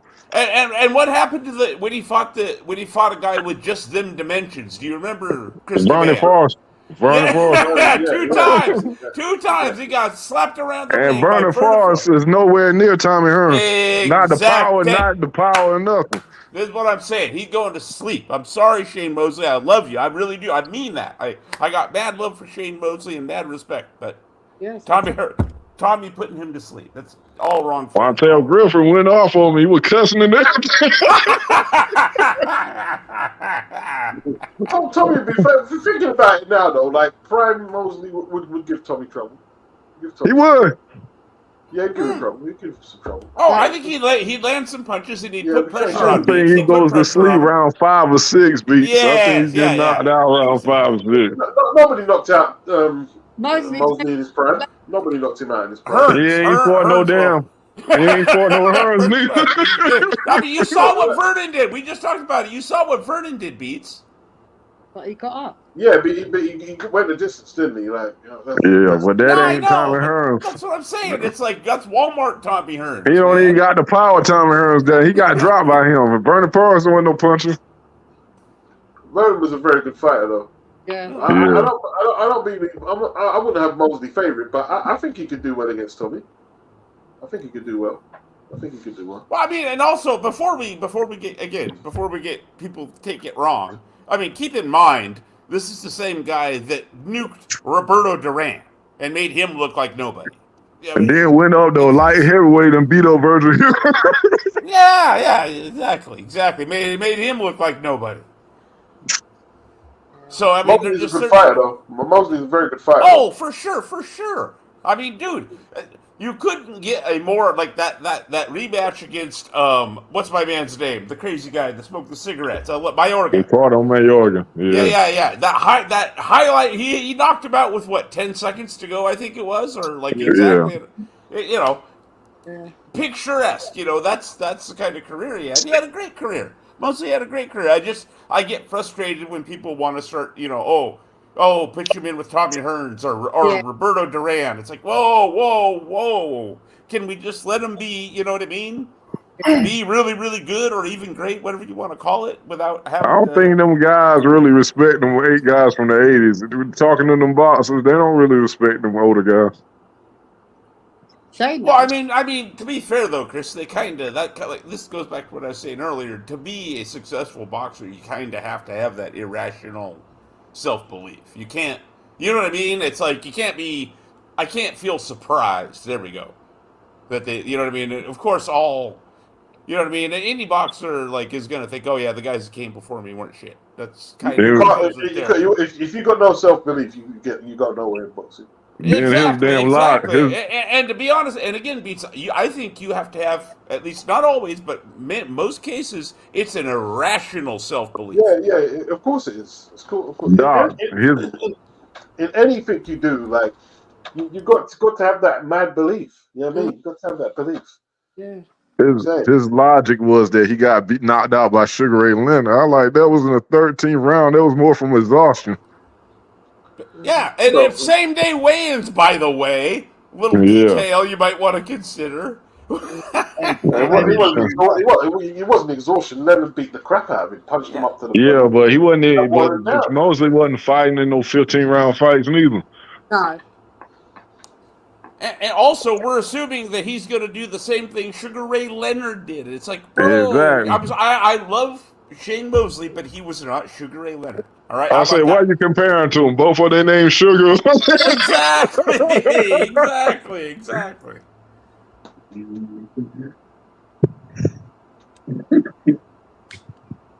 I don't know, man. I mean, we'll never know, though. So sometimes... Yeah, that's like mythical matchups, right? That's fun to do them, but sometimes they be going overboard with it.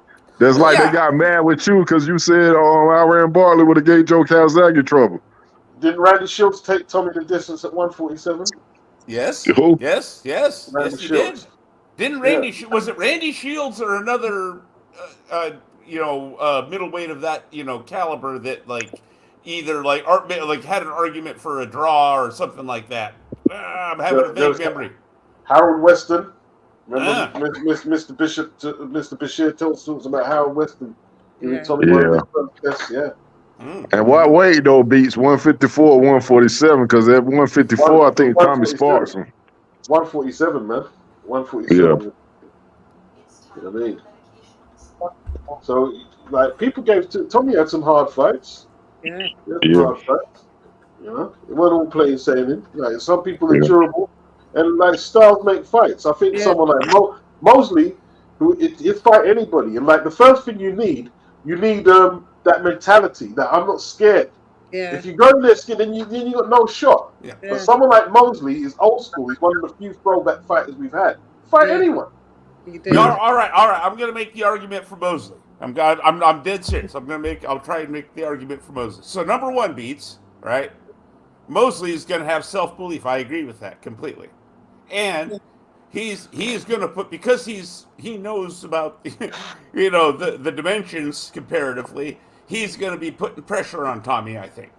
I'm thinking remember the Roldan fight? How crude Roldan was, and he was able to put pressure on Tommy. He got knocked out, right? But knockouts cause amnesia, people. Go back and watch that fight and tell me that Roldan done buzzed Tommy at least twice in that fight.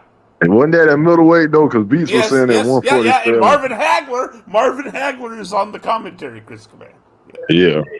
If you look at that fight, Vernon Forrest and Mosley, Forrest kind of nullified the speed with the timing. It's beautiful timing, and it kind of took the speed away. Now, if you consider that Tommy had great timing and mixes it in with power, I would make Tommy a hot favorite against Mosley. I don't mean that. And he's exactly. It's not disrespect. No one's saying he's not good. It's dude, you're 1/10 of 1/100th of a percentile, right, to begin with. So we're just kind of splitting hairs at this point. It's not anything to you know what I mean. That's why I don't like doing. That's why I don't like getting in them kind of arguments, because people they get emotional. Everybody try to fuss Beats out about Iran Bartley and Joe Calzaghe. No, Iran Barkley. Tell me who Iran Barkley didn't give trouble to. Exactly. Right? What they're not real when they were chastising me, they're not realizing that Iran's a freeweight world champion. Yeah, he was a freeweight champion. Mm-hmm. 2 wins over Hearns. Yeah. 2 wins over Hearns. Yep. And Beats, you got a point. A lot of people thought Robin Reed beat Calzaghe. Yep. and people they didn't see the Bartley Michael Nunn fight. Fight. Close. It was a close fight. Yeah. He hung with. That was, to me, that's a all-time classic fight for this is prime Michael Nunn. Oh yeah. He's doing all the tricks, Beats. Barkley. What I love about that fight is Barkley forces Nunn to pull every trick out of the bag. He uses every bit of his athleticism. He's using the ropes to bounce off of them and create, and create angles and dipping and dodging, and it's just nonstop action. I love that fight. I mean, Nigel Benn ambushed him, and the 3 knockdown rule was in effect, so he stopped him. But if the 3 knockdown rule wasn't in effect and Barkley had continued, it would have been intriguing to see. Yeah, because he was rocking Nigel Benn too. Well, yeah. Well, and also, I mean, come on, can you give the guy one mulligan? I mean, when you look at the level of his competition, he fought everybody. I mean, you remember he knocked out Michael Jackson? You remember he knocked out Michael Jackson? No, knocked the Jerry curl out of his hair. I know that. A lot today. Michael a lot today. Why you gotta always do Michael? Make a fight though, because he dropped Bartley. He did drop him. Bartley got up. Yeah. And he went the distance for Hearns. Yep. Yeah. He buzzed Hearns in that fight even. He was just a little bit overly tentative at times. He couldn't. I know. That fight was funny because he came in there with that Thriller coat. He was doing the moonwalk in the ring. Dude, didn't he? He had the rhinestones on the jacket too, if I remember right. Yeah. He done videos online, Ben Doughty. He's lost his eye, I think. He wears a patch on his eye. Yeah, he did. Shit. Michael Washington? Yeah. Oh, Please, man. why was his brother that came out like in the mid to late 90s? He had knockout power, but he broke his leg in a fight. What was that kid's name? Was it It was Michael Olajide. Okay, he had power. I remember him. Yeah, I remember him. Yeah, he had some power. He did have some power. Yeah. Like sometimes we not give the old guys too much credit, but we write the new guys off. Oh, they couldn't have did nothing. But I mean, there's a few guys out here who could have given Thomas some work. Yeah, I agree. I agree with you, but I just don't think it was Mosley. Yeah, exactly. That's my thing. It Mosley wasn't one of them. Is all. That's yeah. Because you would have had problems with it. I know if I say that, you would probably get mad. No, just say it. I think Canelo would have gave him some trouble. What, 154? Nah, probably 160, 168, something like that.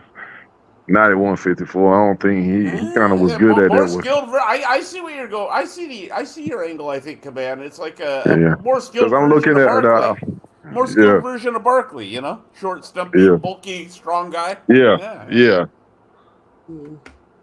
I can see that. Yeah, especially middleweight and up, middleweight and super middleweight. It's a bad matchup for Canelo. You don't think he might eventually? Hold on, hear me out, Beats. You don't think he's going to clip him eventually? What? I think Hearns would deal with Canelo. Okay, you reckon he stops him? Now that's it. See, that's something I kind of maybe. I was just trying to look for a dude that'll give him trouble, like at a higher weight. He had trouble with Austin Trout's jab, man. So Tommy's jab is going to give him fits, man. What do you think about Oscar said he would have beat Canelo because Canelo don't have no feet? He could have done it. He could have done it. Yeah. I can see Oscar beating him. Yeah. You don't like Canelo. Oscar, look, I'll give Oscar. I'm not saying he would. I'm saying I can see it. Oscar had better feet, but Oscar was also a one-handed fighter. Well, that was he had a great left hook, though. That left hook was it was brilliant. It was brilliant. And what was the best wins at 154? You think he was better at 154 or 147? He fought. He maybe because he lost to Mosley. He got beat by Mosley at 154 twice. Right. Yeah. But weren't most of his controversial wins outside of the middleweight win over what's my man's name, Sturm. Weren't most of his controversial wins? He lost that fight. He definitely lost that fight. But weren't most of his controversial wins like Sweet Pea and Bazooka, etc. What those at 147? Yeah, the only person he really clearly beat. That's why I think Canelo could beat him was Fernando Vargas. He beat Trinidad though. That even was Vargas. Even Vargas put hands on. Vargas showed. That was like, oh man, Vargas showed big heart, but boy, did he cost himself in that fight. And Shane batted beat him. In the Tito fight. Twice. Yeah, Tito. I thought he beat Trinidad though. I meant Fernando Vargas got left.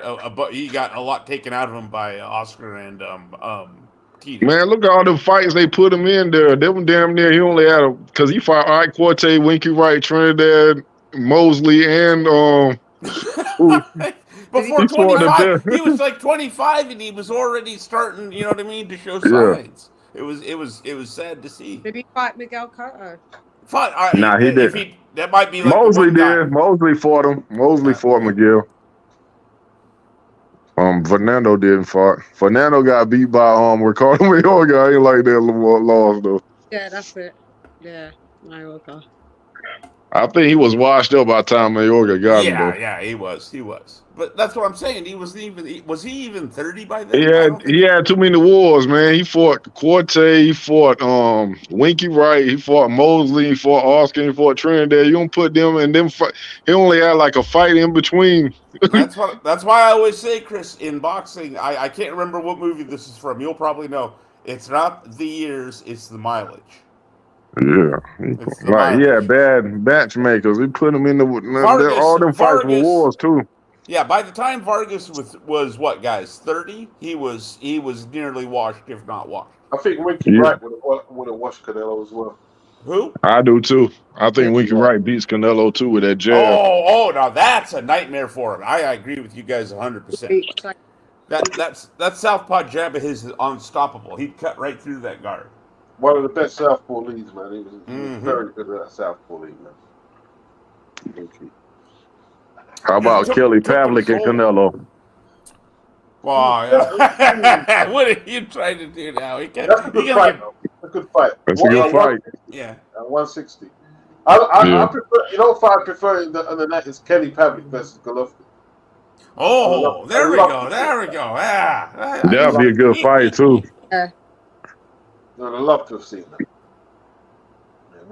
That's just about right in it, Beats. You know what I mean? Yeah. Like, yeah. That's just about the right, level of style, levels and everything. I like that. That's good match. The reason I say it'd be a good fight with Pavlik because Canelo really ain't got really good lateral movement. He ain't gonna move out of the way. Canelo ain't got lateral movement. He's got good. Not to me. He moves his upper body. All right. He'll move his damn heavy ass feet. Yeah, that's true. Yeah. But he could be affected with that upper body movement, though. Yeah, sometimes. Yeah. But I think he would have beat, what's that kid name? I think he would have beat Vargas up, though. Who would have beat Vargas up? Who, Canelo? Canelo, yes. Fernando Vargas? That'd be Yeah. Even the best version of. I'm not saying you're wrong. I'm just making sure we're clear. Even the best version of him when he was fresh. Well, gold yeah, medalist. but every time he stepped up, he got into a war. I don't think he ain't really beat nobody clear to me. Now okay. Hold on. Now to be fair, let's use the Trinidad fight, right? Everybody remembers him getting punched up, but everybody forgets because knockouts cause amnesia that the amount of guts he showed, and he actually fought himself back into that fight, and then he got knocked out, brutally at the end. But am I anybody else remember that fight the way I do? Yeah. Fernando Vargas was really good and he was hyped. He was very good. It was just like Caban said, the mileage they put on his odometer piled up way too fast, too much, too young, too fast. That'd be my assessment of my summary of. They rushed him though, didn't they? They kind of not rushed him, but they pushed him in hard. Yeah. Well, he seemed like I can see why Beats. He must have seemed like money to them. You know what I mean? Yeah, he beat my man up and got the belt. What's my man that's an announcer now? The other guy at 154, he's announcing now. Oh Raul yeah. Marquez. No. Yeah, Raul Marquez. He beat him up, and they rushed him after that. Raul Marquez. Didn't he fight Mosley? Yeah, he fought Mosley too. Yeah, he fought all them dudes in that year, I think. He did win a belt though. People do.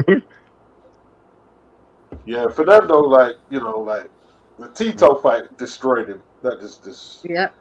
Too brave for his own good, Beats. Like the fight should have been over in I think the first 4 rounds, but like I said, he because he was maybe not special, but really damn good. He fought his way back into it. You know what I mean? And ended up getting an even worse beating in the long run. When he boxed and moved like Oscar was doing, he was beating Trinidad, but he damn started getting into another brawl with him. Yeah, he got into that Mexican shit with Tito. Fucked him up. Oh, here's maybe a phrase I think I've heard Reg Gutteridge use. Beats, you correct me if I'm wrong. He would fall in love with his own success. Yeah. Fall in love with his own success, and he couldn't. And then he'd get drawn in. I couldn't believe he fought him like that. I thought he was gonna fight him like Oscar fought him. I thought it was going to be over in the first, like I said, 2-3 rounds. Yeah, he dropped him. He dropped him twice in the beginning of the first round. And bad. They were, you know what I mean? They were brutal. I think Vargas was. He had some talent. Vargas had some talent though. Yeah. Yeah. He was a gold medalist, was he not? I think he went. He came out with they went to the Olympics. I don't think he won a gold medal. I know he had, for some reason, I remember him being really, really hyped. It was him. It was Tarver. It was Tarver, Floyd, Vargas, and David Reed and them. Yeah. Chris, Anthony Mackinson beat Yuri Boy Campus. Remember Yuri Boy Campus got that decision against Roger Turner. Roger Turner fucking outboxed him. Yeah, Roger Turner beat his ass. I ain't like the way he beat. I don't like the way he beat Tony Ayala when he came out of prison. yeah. He quit, didn't he, Ayala? Yeah. Well, I ain't like because Tony Ayala had a George Jefferson haircut. He was old.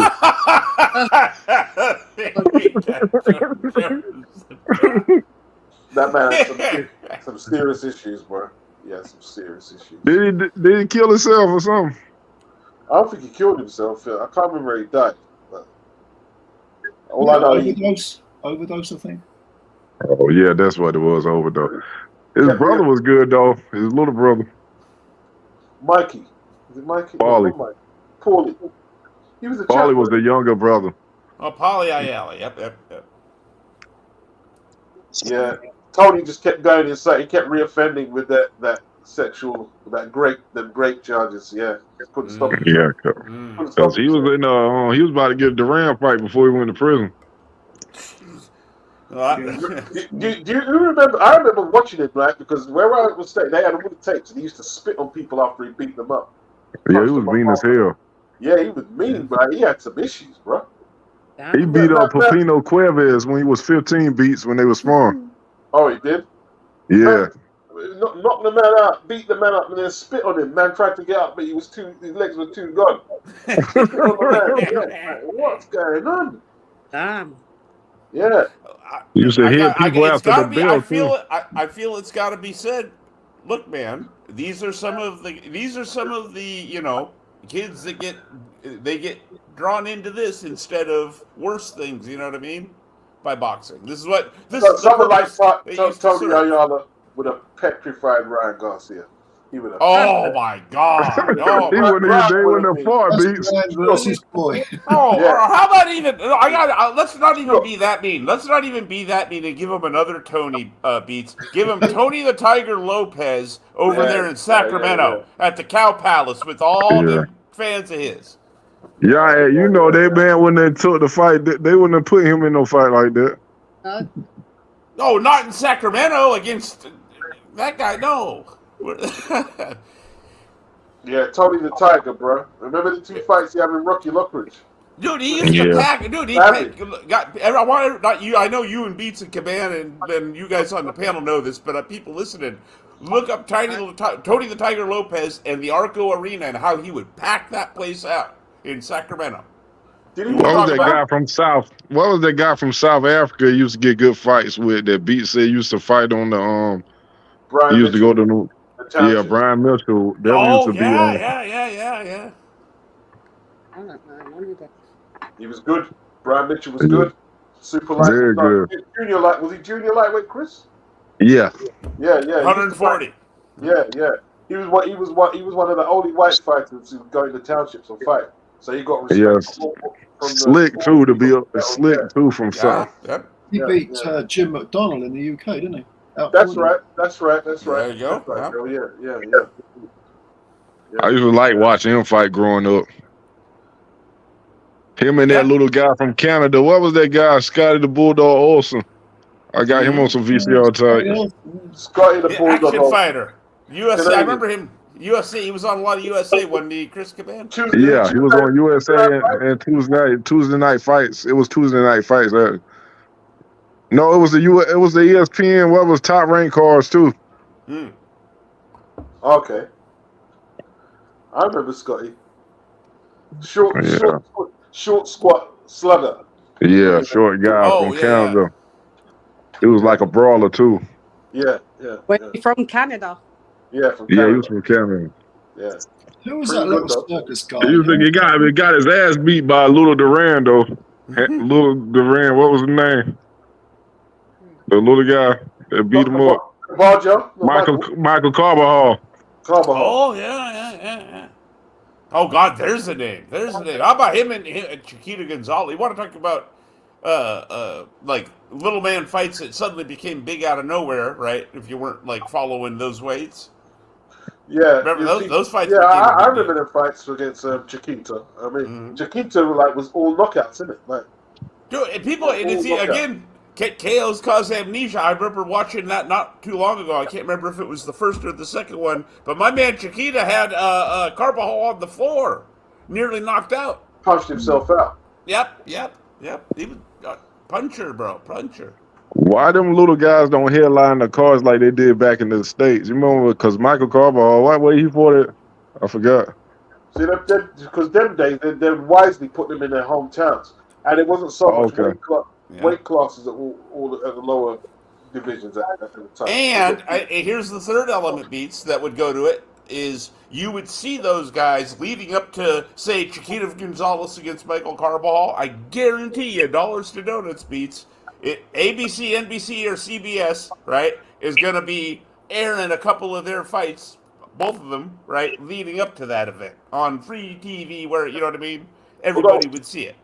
You say that, Carbajal wasn't the first one to get to Gonzalez. It was Pascal, isn't it? Pascal stopped Gonzalez first. He was knocking everyone out. I think someone named Pascal. I ain't got the box for a couple, but I gotta go watch that. I used to follow them weights. Back then, you can follow them weights. Yeah, because they was on TV. They was televised. But you don't see a lot of them guys at that lower weight like that televised on TV over here.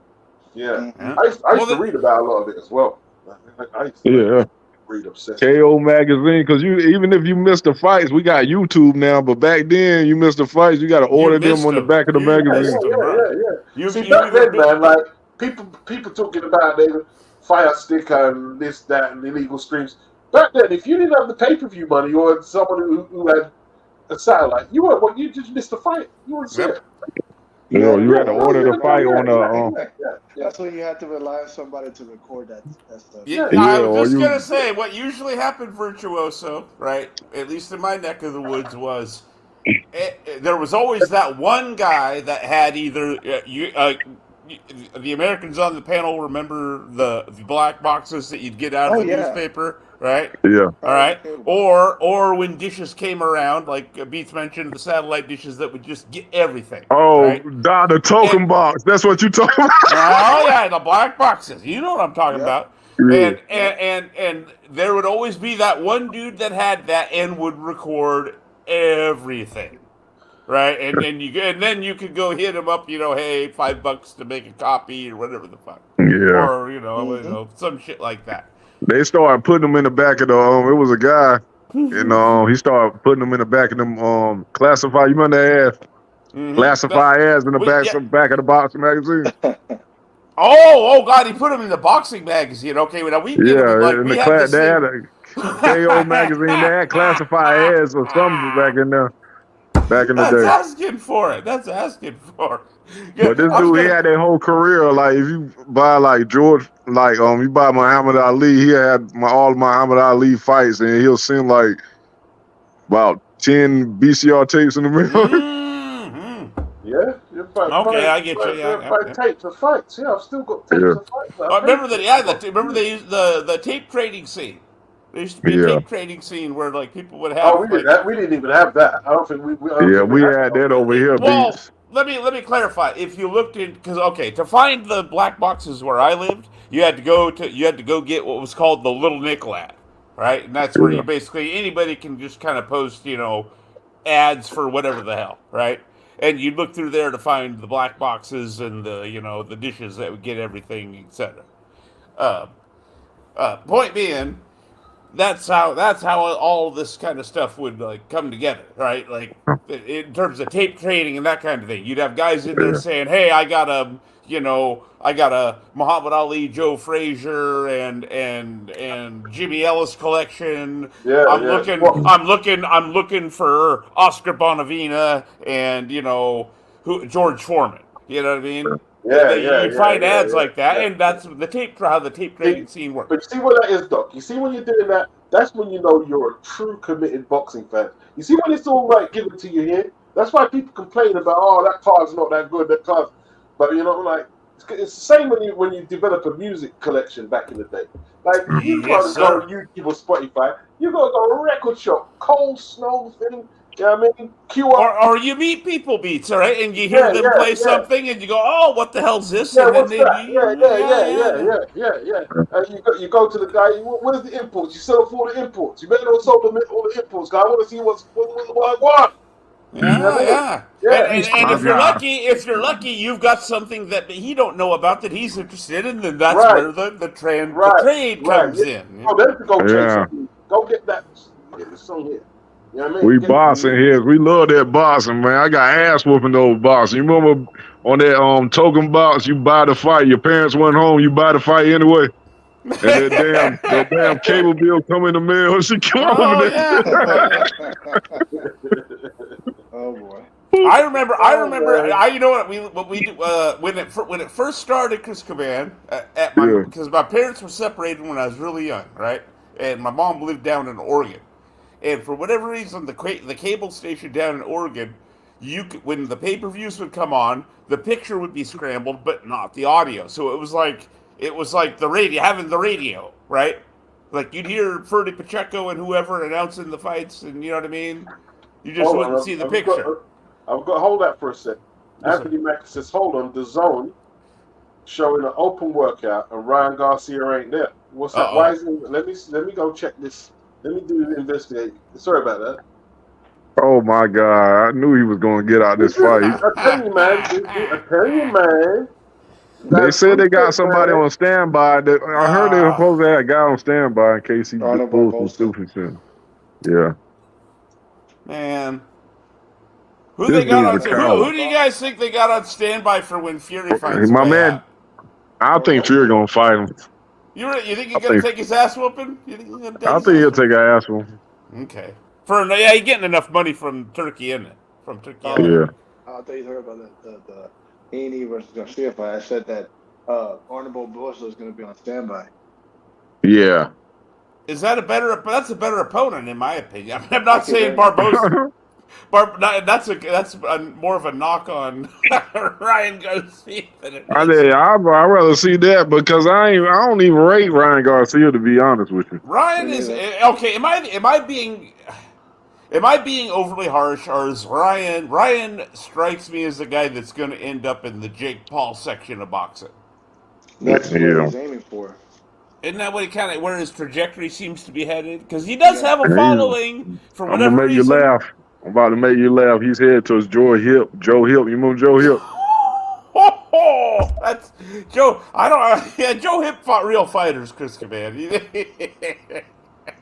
Yeah, I think it's just a workout for Devin Haney. You know. Okay. I think that's what it is. Yeah. Who's on it? They laugh because Beat said old face is a Mando for Henry Armstrong.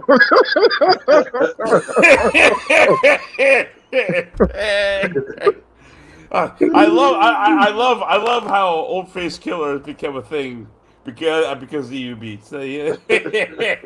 Old Face Killer, man. If he was smart, he should trademark that and put Ghostface thing on the back of his, like. If he was smart, if somebody was. Old Face Killer. Oh, he makes it, but dude, nobody's trying to pitch their guy in with Old Face Killer now, are they? Hey, he's dangerous, man. Dangerous. He's dangerous. He could always punch, even when he fought. Remember when he beat up Kevin Mitchell over here, and then Anthony Crawler turned him over. Anthony Crawler turned him over. Could always punch a bit. Anthony Crawler. I still say Old Face Killer beats right. There we go. That's there. It might be an overly hard. I think Old Face Killer beats the crap out of Ryan Garcia. Yeah, I think he does. I mean, I mean this sincerely. Anybody? I want to see Pitbull Cruz and Old Face. That'd be a good fight. Oh God! Now yeah. Old age and treachery against youth and skill, in it beats. Well, more like youth and energy in Pitbull's case, but yeah. Oh, you talking about Rosto? Yeah. Oh man, yeah. I don't know if Pitbull's gonna fight him. I think the way they move over there is like, you're gonna have to wait your turn when I care. about defending that belt because he definitely wants a Tank. Yeah, that's why I told them. I said Tank is gonna get that belt. That was a plan from the get go. OSK is the Mando though. He could take some step aside money. Yeah, I guess so. Wow. Everybody trying to avoid old face killer. I said, no, I'm pissed off because Tank gonna get a belt at 140 without fighting no damn body. Oh, he is. Well, look how he become champion at 135. Like, who did he beat? Like, they elevated him to full champion. Who did he beat? Not even. That was in 130. See, and look. No, I'm talking at 135 as well, isn't it? Ain't he full champion at 135? Yeah, he got elevated. You're right, but that also happened in 130. Like, oh yeah, of course it did. Yeah. Oh no! Not only hang on though. Wait. Which weight was it where not only did he get elevated, but he got given a belt that rightfully belonged to another dude that the dude didn't lose in the ring or I'm trying to remember the name. I'm gonna try to look it up. I know you know what I'm talking. Was it? Yeah, I know what you're talking about. It's not. Was it Machado? Was it Machado or not? Machado. It was Machado. Was it Machado? Okay, yeah, that's the guy. Yeah. Just random. It seemed maybe I missed a detail because I don't keep up on it like that, but it seemed random to me, Beats, that they just took it from Machado and gave it to Tank. Well, he about to do it again because I knew as soon as Pitbull won this belt, if he fight this guy, they're gonna fight. Watch what I tell you. They're gonna fight for the 140 belt. I don't like that shit. Tank picked up a 140 belt when Josh Taylor had them all, and he was waving it around. Look at PBA secondary belts. Yeah, he never bothered to call for mandatory. So Gilbert it's disgusting, man. It's disgusting. That's disgusting. Disgusting. You know what I mean? Parading around like a champion. They managed to hold the belt hostage for Leo Santa Cruz when Lee Wood was. Oh, come on. Leo's not going to fight again. Stop it. He's retired. No. I know that, but I'm just saying, like, look how the WBA, had protected him, holding on to that belt. Oh, the featherweight belt? Remember? The side. Yeah. What you're saying. You're saying he's going to get the same treatment as Leo did. I get you. Okay. Yeah, that's what's going to happen with this guy with Cruz. Man, I hated Leo Santa Cruz. I ain't gonna lie. They already said they're gonna do a Pitbull Cruz rematch. Man, what's frustrating is because I like Tank's skill set, but I don't like the way he's been moved. I just don't like because he ain't fighting nobody, Beats. When is he gonna fight somebody that we all want to see him fight? It's typical PBC stuff. Yeah, I'm just not compelled by his career. I feel like in a vacuum, under these circumstances, Tank versus Pitbull isn't that big of a deal. It's when you take it in the context of all the nonsense that's come before that it becomes annoying. Yeah. Right? You know what I mean? In a vacuum, it's like, okay, he beat the guy with the title, right? I mean, it makes basic sense, but yeah. It's part of a larger pattern, I think, that's kind of turned people off. Yeah. 100%. Too much baby belt shit, man. Crazy, man. And then you don't even want to.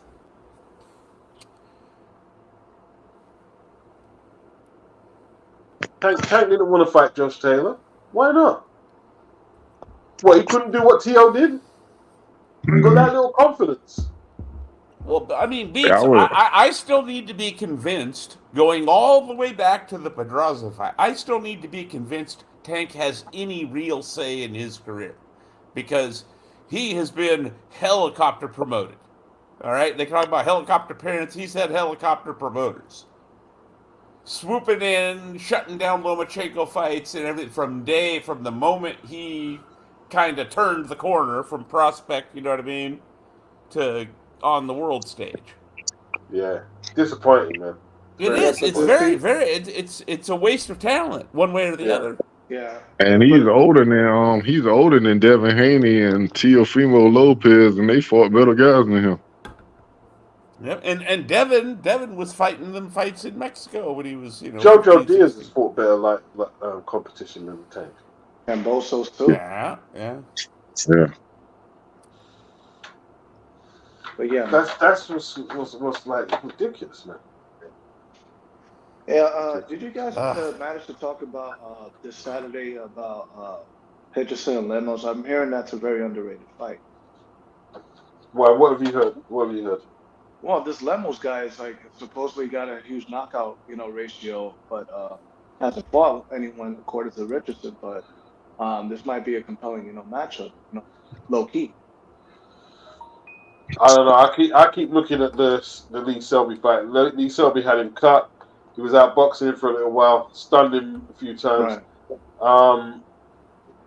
Lemos started at 135. 5'5". I want kind of like Richardson likely to have maybe 6 inches on reach and stuff, and he's got a laser jab. But Richardson has to throw it. Unless he's got a real porous chin, he has to throw this away. Right. You know what I mean? Yeah, because Lee Selby ain't no puncher. You say he had him rocked how many times in that fight? Yeah, he did. He did kind of like Yeah, Lee's like, what's the old timer phrase? A cutie, a technician. He's not or maybe I'm thinking of the wrong Selby, but I always remember him that way. He's not a lightweight either. You know what I mean? Yeah. Prime was a featherweight when he beat Gradovich. So Lee Selby we're talking about, yeah. Yeah, Lee Selby. Yeah. I know Lee Selby ain't no puncher though. You say he had him stunned several times, Beats? Yeah, he did kind of stun him, Chris. He did kind of stun him, yeah. Now, to be fair, I haven't seen the fight, but it could be that Lee was a good technician though. That's why he got as far as he did. It could be that he was, catching the guy with shit he wasn't seeing coming. But either way, it means the same thing, I think, don't it? That the guy was a bit crude. Yeah, but like Hitchens is a serious technician. Like, might not be exciting. He's serious. He's got 74 inch reach for a 140 pounder. I think you and I watched him on an undercard a while back, Beats. He's a long, lanky guy, right?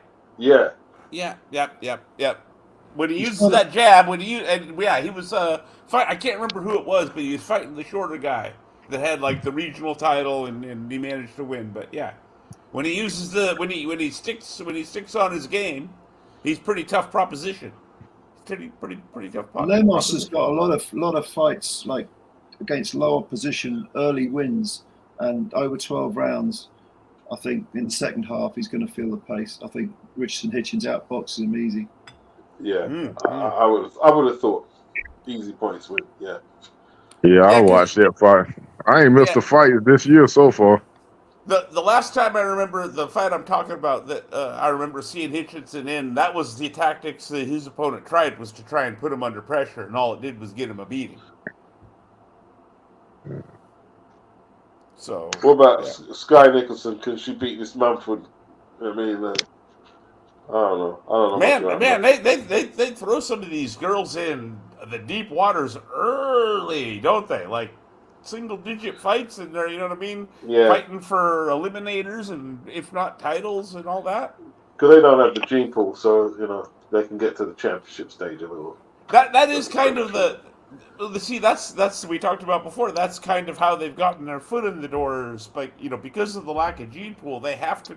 It's easier to make the fights because it's a necessity, right? And while the guys are effing about, the girls that are at the top of the elite, for the most part, they're fighting. And that's how, like I said, they've gone from being an afterthought to, a considered part of the sport. You know what I mean? Who paid pay-per-view for Lennox Lewis versus Mike Tyson? Holyfield? First fight. Who paid for that across the board? I did. Me and about 15 other people that pitched in with money, beer, or whatever the hell else for the party. How should it cost roughly? About 45, 44? It wasn't no damn 80 or 70. I'm going to say $50-$60, but it's funny. I think I heard you talking about this earlier, Beats. It could. I doubt 50. Maybe 50, but not 60, because I think the highest pay-per-view around that period was Tyson versus Lewis, and that was $55. Yeah, that was $55. I bought that shit. That was definitely $55. I don't think it was that high though. I would think it was about 45, some shit like that. What was that for? Nonetheless, yeah. Probably Holyfield and Lewis. I don't remember it cost as much as I bought them paper. I don't remember it cost as much as Tyson, because that was like a big deal when they fought. Yeah, When- probably about. I don't know why. I don't know why that was a big deal, because actually a lot of people thought he was going to knock Lennox Lewis out. I don't know why. Yeah. And then of all people, the English judge has it a draw. We're talking about the first one, right? Yeah, I don't know how they scored that draw, man. Ridiculous. The fact that it was the UK judge though somehow made it, you know what I mean? It just added an extra level. That second fight though, Holyfield made it kind of close. Holyfield was doing good. Yeah, in that the second fight was close. Second fight was close. It was close. Oh yeah, that's the irony. The first fight got scored more like the second fight should have been scored. Yeah. The first Well, I'm fight gonna give was you some though. I thought Lennox Lewis all these years. I thought Ray Mercer beat him. Yeah, so did I. So did I. I thought Ray took it. It's also, by the way, a shame that fight was only 10 rounds. Whose decision was that? I wonder. I'm not saying it was Lennox's. I'm just like. Well, it wasn't a world title fight. It was a non-title fight. It was a non-title. Yeah. That's why. Both of them was hot. Back then, they would have made that pay-per-view. Like Ray was an Olympic gold medalist. Yeah, that was on regular HBO. That one. Yeah, back then in America, they didn't put everything on pay-per-view like the PBC are doing now. So yeah, that's why I miss HBO. Yeah, when you guys get pay-per-view, you know, back then it was for special fights. Yep. Sorry, Doc. I was gonna say that. So I think what I'm kind of thinking out loud. So bear with me. The trajectory, we've talked about this a lot, but I'm as we do this, I refine my thoughts on this. The trajectory of American boxing seems to be something like this. You had, a period of time where I feel like concerns about, concussion syndromes and punch drunkenness and CTE kind of, affected it, right? Yeah. It negatively affected the sport. But then on top of that, both in terms of the media and like we're talking about in the way that they present the fights, the sport has proceeded to further isolate itself, intentionally or not. You know what I mean? It's self-isolated, if you get what I mean. It's kind of cut itself off from the average sports fan. Like I've said many times, my dad don't give really much of a crap about boxing unless Terrence Crawford's fighting. Otherwise, I gotta sell him. You get me? I gotta sell him on why do you care about taking time out of your life, never mind money, to pay attention to this. You get what I mean? Whereas back in the day, all you had to say was, "Dad, Tommy Hearns," and man comes running. You get me? Yeah. Didn't you have Joe Frazier, or is one of your top heavyweights of all time, Doc? Stop it! I know that trap, Chris Command. You and I've been doing this too long. No, somebody did. My daddy got married. That's what I was like. I know. Your dad hates Joe Frazier. No, I did. Here's what happened. All I said was, as always, I played devil's advocate, and I said, if you're gonna, when most people really dig deep into the Joe Frazier resume, there's three key names, guys. Jimmy Ellis, right? Jerry Quarry, and oh God, there's one I'm forgetting. Oh, Oscar Bonavita. Now, how you rate those guys or don't rate those three guys significantly affects how you're going to view Joe Frazier. What about Jimmy Young? He's got Jimmy Young in there as well. No, never fought Jimmy Young. Only sparred him in the Philly gyms. You sure about that? Jimmy Young fought Ernie Shavers twice. Drew got knocked out by him. Drew got pitched in, by the way, early. Like I think it's like fight number 12 is his first one against Ernie. He gets knocked out, and then he gets a draw later on. Yeah, you're right. You're right. I put his box rates up just now. I'm going off the top. I promise you guys. I don't have any of this in front of me. 70s heavyweights is my. If there's any one thing in this world I know, it's my 70s heavyweights. Okay. All right. So you ain't even got that Man, damn, Joe, you ain't even got that. You ain't got That's what I'm saying. He's got the 2 fights versus Quarry. He's got the 2 fights Bonavina and the 2 fights against. That's 6 fights. A big chunk of Joe's career because he doesn't have a lot of fights. Like, if you know what I mean, how you rate those 3 guys is a big factor. Do you get what I'm trying to say? Am I making sense?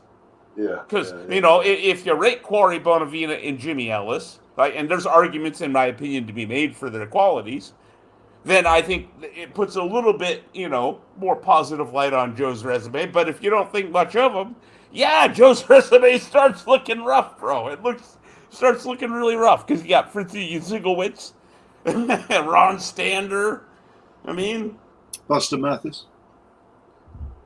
Oh no! Oh yeah. See, now that's one of his better opponents, to be quite honest. He won the NSAC off the. Hey, Ron Stander knocked out Ernie, man. He knocked out Ernie Shavers. Are you shitting me? Yeah. I learned something. You learn something every fucking day. I did not know that, Beats. I swear to I had no idea Ron Stander knocked out Ernie. He took Ernie out, man. Put some respect on Ron Stander's name. Ernie was very erratic. Very dangerous, but very erratic. You know what I mean? I love that knockout of Jimmy Ellis when he's getting lit up and he just puts the left hand behind him. Yeah, that's great. Yeah, that's it. Set up there. But put the left hand behind your head to steady you. And then he done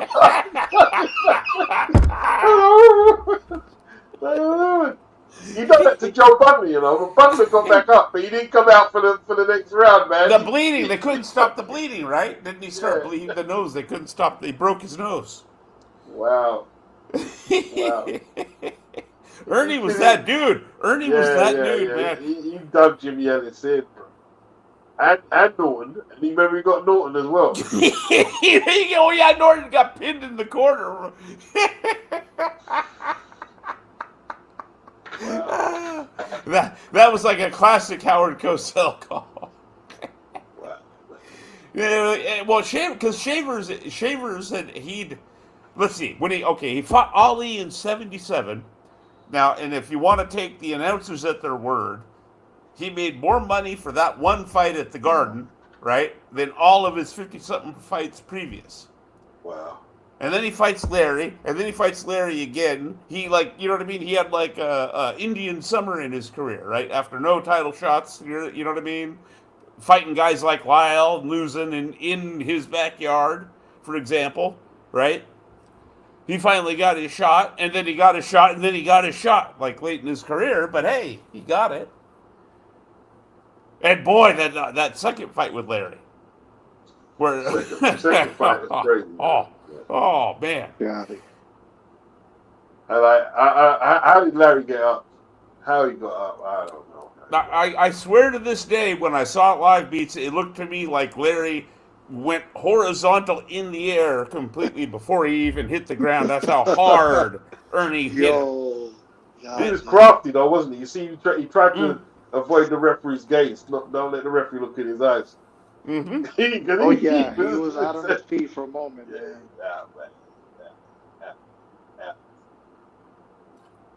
But I still say that's not the worst one.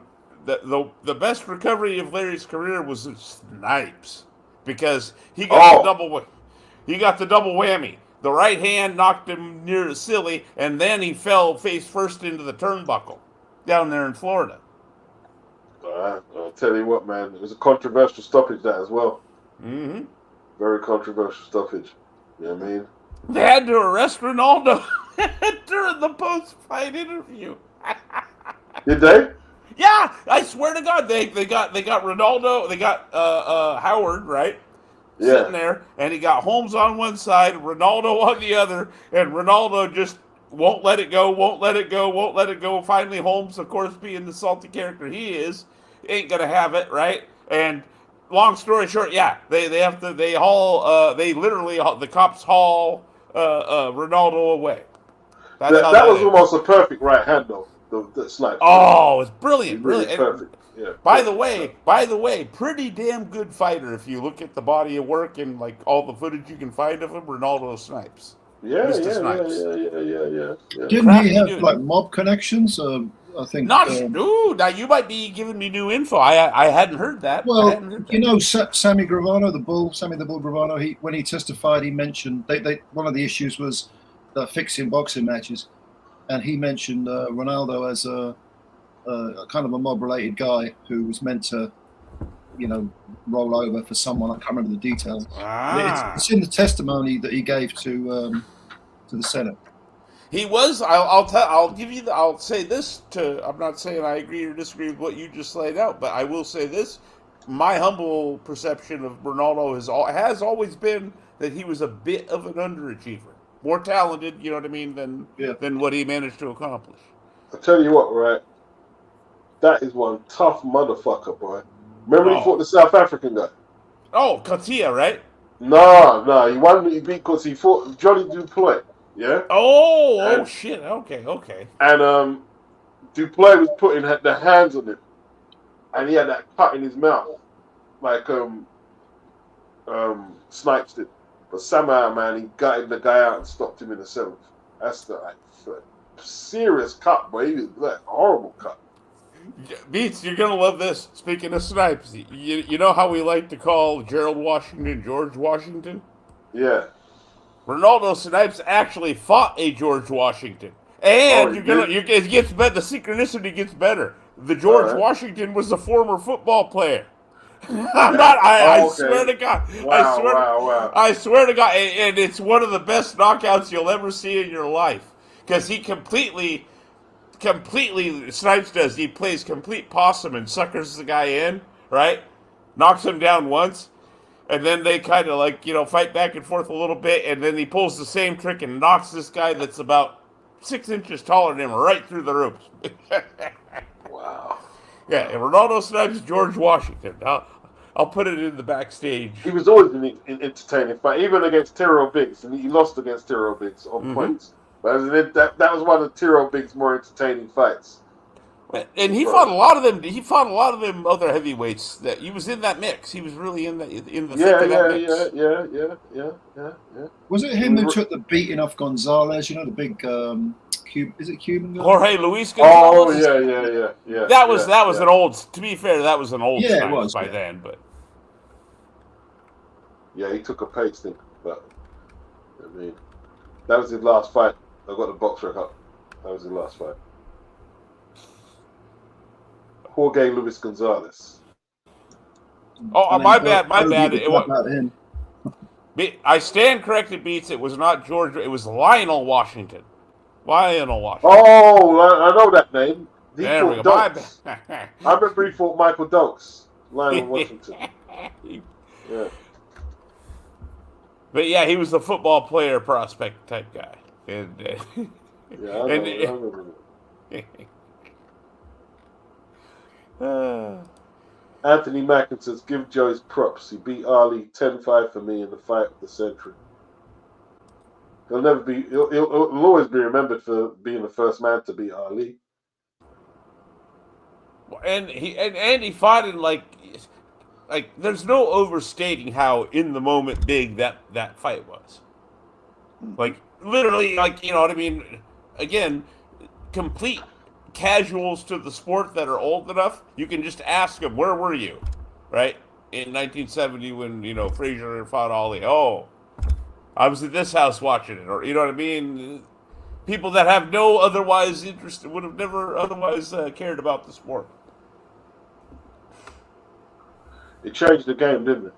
Oh, wasn't it like they each got, what was it, $2.5 million, which doesn't sound like much now, but back then was unheard of purses. That's why it was so big of a purse that they rushed Ali into the fight after he had 2 prep fights. They would Quarry and Bonavina. That was it, wasn't it? Yeah. Are you kidding me? I mean, those are good fighters. I'm not, you know what I mean? I'm just talking about time frame. No modern day fighter would do something like that. Come off a 3-year retirement, right? fight in less than 12. I think it's less than 12 months beats. I might be off by a few days. They wasn't messing about, like straight into it. Number 1 and number 2 contender. And by the way, Quarry and Bonavita, let's stress, these were not Sefer Safari. All right. No, This was not the second best Albanian cruiserweight. All right. All right.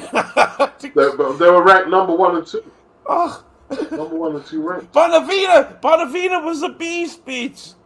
Yeah, of course he was. Crude, but a beast. You mean had Frazier on the floor 3 times. Arguably beat Joe Frazier.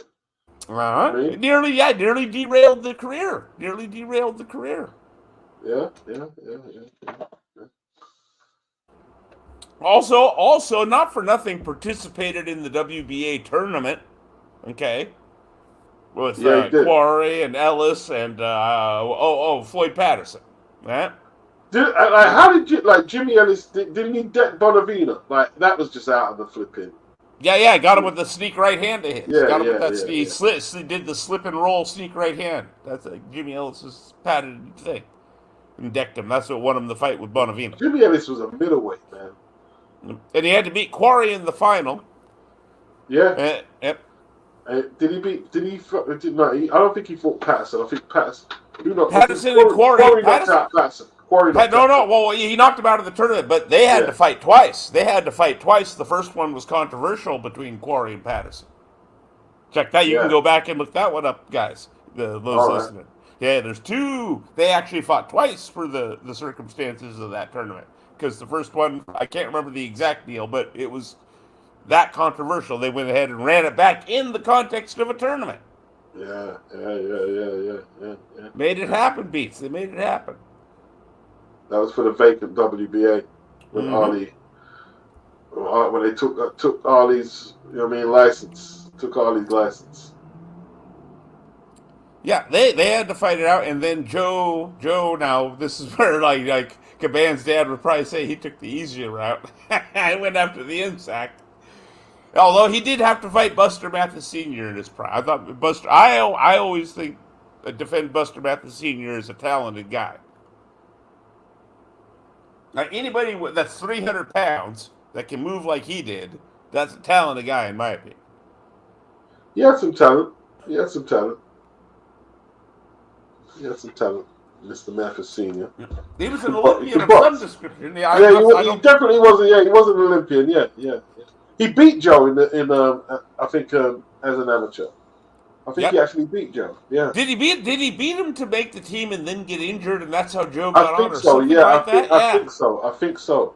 And that was the premise. That was kind of how they built up the when they fought as pros for the vacant. Was it the vacant Insack? Yeah. Yeah. Vacant Insack. Yeah. And was that when was the last Insack fight? I think when Joe beat Ellis. When he knocked out Ellis, that was the last Insack fight. Yeah. Yeah. There's a hell of a fight while it lasts. Jimmy Ellis and Joe Frazier. Joe nearly killed him, man. Yeah. Angelo Jimmy put some hands on him though, man. He just couldn't. You know what I mean? He couldn't get the respect beats. He couldn't get the respect. Them left hooks, man. It wasn't no question with Jimmy. See, this is why I kind of defend Jimmy Ellis especially. Everybody. I know you don't, but the casuals don't know or forget. He started as a middleweight. Yeah, he fought George Benton. He fought Henry Hank at 160. Yeah, he was a 160 pounder. Yeah, and then goes on to fight not just heavyweights, but some of the greatest heavyweights ever. Are you kidding me? And has enough success to get his hands on a share of the crown. To me, this goes back to all, okay, how do you, what lens do we view Joe Frazier's resume through, right? Well, how do you view them Jimmy Ellis wins, beats? Do you think of Jimmy Ellis as, he beat up a middleweight, or do you think of him as, hey, this guy was so talented, he moved from middleweight to heavyweight and got a share of the crown? Well, Joe beat who was there. So, they nominated Ellis to take part in the tournament. He beat who was there. Although Joe didn't take part in the tournament. This is what I'm saying. Like, He did. He did. I was gonna say. there's a lot of guys. There's a lot of guys. Yeah. See, there's a lot of guys that were there. That's the problem. Sorry. Bit sneaky, Joe. Bit sneaky. You know what I mean? Like you waited the tournament. Ron Stander and Jack Daniels. I used to call him. No, Fritzy Ziegelwitz. I love the name Fritzy Ziegelwitz. But he didn't fight Rod Lyle, Ernie Shavers. That's some horrible challenges. What is that? That's not. That is kind of nappy. You know what I mean, what's the guy? I can never pronounce his name. You pronounce it perfect. Fritzy Ziegelwitz. Not making it up, guys. That's his name. Fritzy Ziegelwitz. Yeah. Very difficult to pronounce. That's about the most difficult thing about him was pronouncing his name. My God. How did he get a shot? Because that's how, for God love him, that's how Yancey Durham managed Joe's career. And again, that's the thing. I don't. It's not like I don't think that it's that Joe couldn't have fought better dudes, right? I just think he knew that if he pitched him in there often enough with Ron Lyle and Ernie Shaver, his man was going to get knocked out because of styles, which is fair enough. But did Durham managed Norton as well as it? That's why they didn't fight for this. Well, they were, and then it kind of got passed on to Slayton and Eddie Futch. They kind of were they were all part of the same tree, I think. The you know what I mean? Yank Durham, I think, kind of taught. I could be wrong about this. I think he kind of taught or was the chief second, while Eddie Futch and them were kind of learning under him, and Benton as well. Futch always getting caught up. He trained Spinks in it instead of Holmes. Yep. Like when they fought. Futch, a brilliant boxing mind, man. Brilliant boxing mind. He was. I wonder why he chose Spinks over Holmes. Challenge? I mean, I don't know. It's hard to say. Like, I remember Angelo Dundee, when they asked him, why did you corner Jimmy Ellis against Ali? He said, because Jimmy Ellis needed me more. That was his pat answer. So. You know what I mean? That's. I mean, it may sound funny, but that's everybody involved here's got egos, right? Beats and pride, and want to prove something, whether you're a trainer or the fighter. Like Dundee was kind of like just the motivator, because the day-to-day training was done by Waleed and Wally Blood Muhammad. Waleed and the other guy. What's his name, man? Bundini. Yeah, Bundini. Yeah, they done the day-to-day. The Dundee is what I would call like in American football they have what they call them game day coaches, right? Right. They're not. They don't win. They don't necessarily win in the film room or practice, right? Where they make the most impact is on game night, making in-game decisions and adjustments. Dundee, that was his thing. He was more of a fight night, trainer. The cliche, you're blowing it, son, right? I know it's an easy one, but you get my. I'm just trying to make a general point that he was more that kind of a trainer than, like you say, a day-to-day preparation type trainer.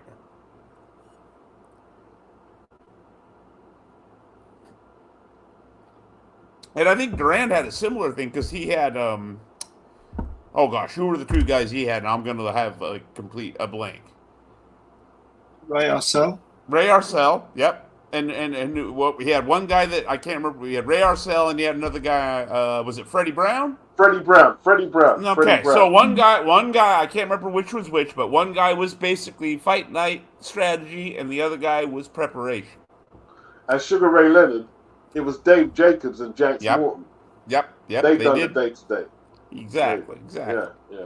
And Angelo would just come in and like Angelo was good at what he did, though. Let's not shortchange Angelo. He's good at what he did. He picked all the opponents. You know what I mean?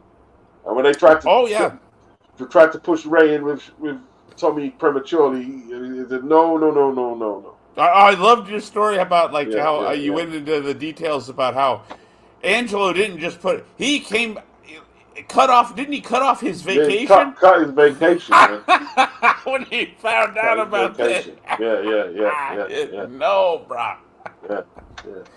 Because it was a combination of, he said he'd been in the game a long time, so he's like, not only is Ray not ready, but the fight will be worth. He had the foresight to realize it was going to be worth way more if they just gave it. I hate to use this term in the nowadays. Let marinate a bit. Marinate. Yeah. He knew what he was doing. Yeah, in his day, one of his chief talents, to my eye, was always, like you said, he was masterful at picking the right fighters to develop a fighter. You know what I mean? Present them present them with an obstacle that they've got to overcome, right?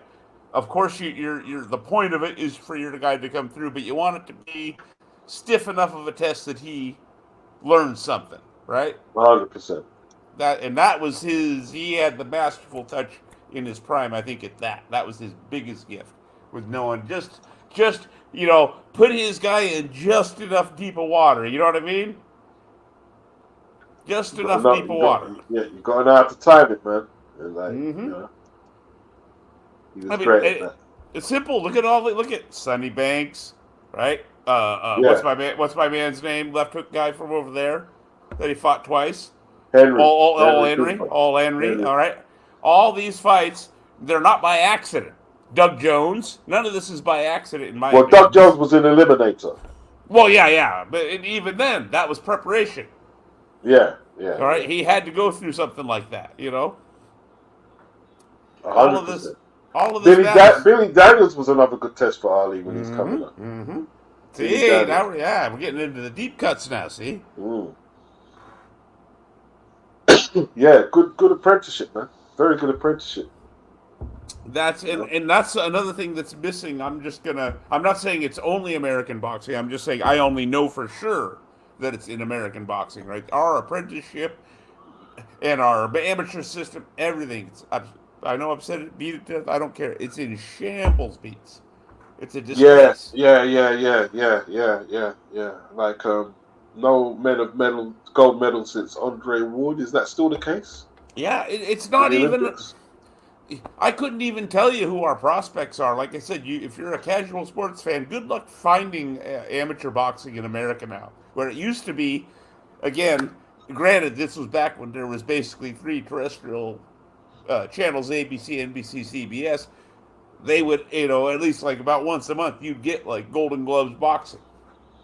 That's where the footage of that you guys all see on YouTube of Hearns and Aaron Pryor in the Golden Gloves. Yeah. See, but it's like over here, man. Like, we used to get ABA finals every year, and they used to put a lot of not a lot, but way more amateur boxing used to be on television. We don't get none. Well, but the terrestrial outlet, anyways, It's a little redundant. But yeah. Let me, another example: when Roy Jones Jr. got robbed in Korea, that was on prime time TV over here, beats. Yeah. With Purdy Pacheco. And I can't remember who the other major sports voice was that was involved, right? But it was a major, you know what I mean? This was big time. Yeah. And now it's like, it's like it's trying to hide. Well, are they just prioritizing other sports over there right now, would you say? Or it's a combination. I guess what I'm saying is it's a combination of other sports are being prioritized, and boxing, for whatever reason, continues to marginalize itself on top of that by doing things, by making everything expensive, by making things difficult for the casual sports fan to keep track of, and so on. Yeah. Agreed.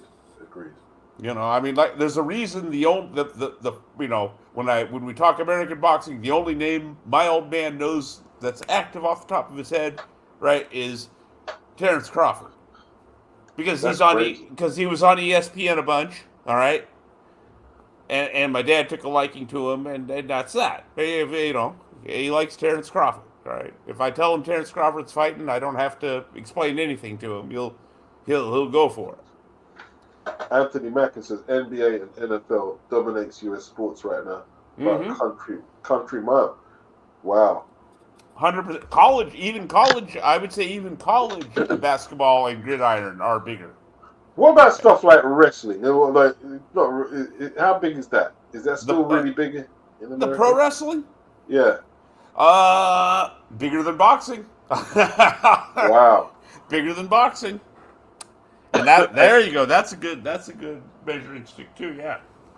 UFC? Bigger than boxing. Is it? With the casual sports fan? Absolutely. Wow. Now boxing, of course, it's combat sport, so boxing will have its vocal group. But in terms of casual sports fan viewership, UFC would dominate boxing. In any group of people that I just walk into, what I mean by casual sports fan, I go into the sports bar and I just start naming 10 UFC names and 10 boxing names. Way more people are going to recognize the UFC names. Really? Yes. All right. So, Conor McGregor. Yes. Francis Ngannou. Yes. But I only know him because I knew him before, to be honest. I don't know much of it, but then again, it's America, isn't it? But Yeah. Look, I'm not pretending like I know them. I'm just telling you, if I go take the top 10 pound for pound MMA guys, more people at the sports bar are going to know their names than the top 10 pound for pound boxing guys. What, more than Terence Crawford?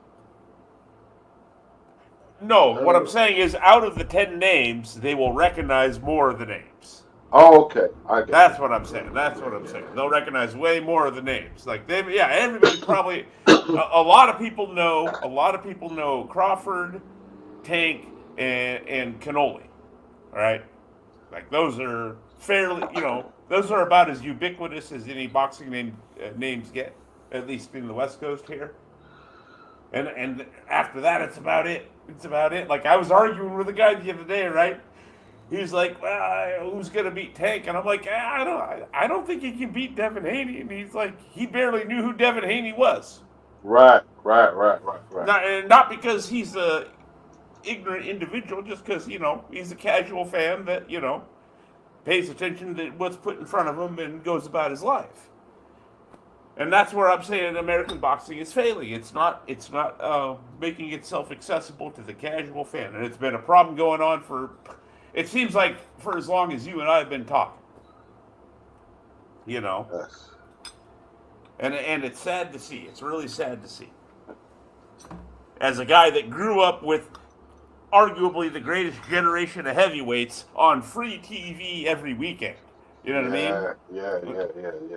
Yeah. I was spoiled, to be fair, but. Man, we didn't know what pay-per-view was back in the day, man. It's crazy. Well, even if you did, you'd get the replays. Like within 30 days, they do replays of all the major fights. After they did the closed circuits. That's what they were called back then.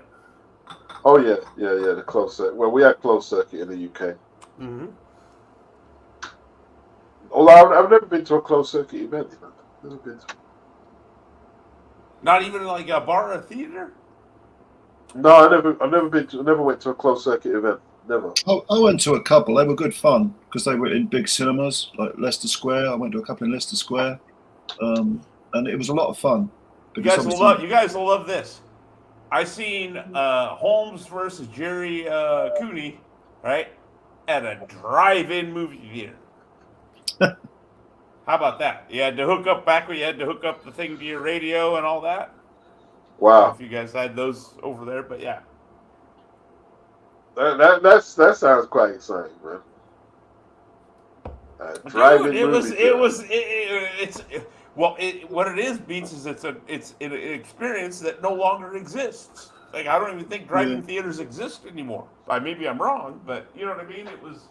I think you're right. I mean, the atmosphere in the cinema I think the last one I saw was the first Bruno Tyson fight. It was fantastic atmosphere, really great, and the silence that sort of took hold of the cinema as Tyson appeared on the screen on the giant screen walking towards the ring. We thought, oh my God, Frank is just about to get executed. We had a watch party for that. Right?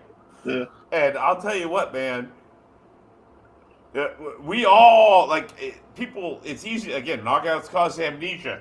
We all of us noticed right away when Mike got clipped. I don't know if you remember when Frank clipped Bruno. Yeah, Bruno clipped him good. First round, Yeah, clipped him really good.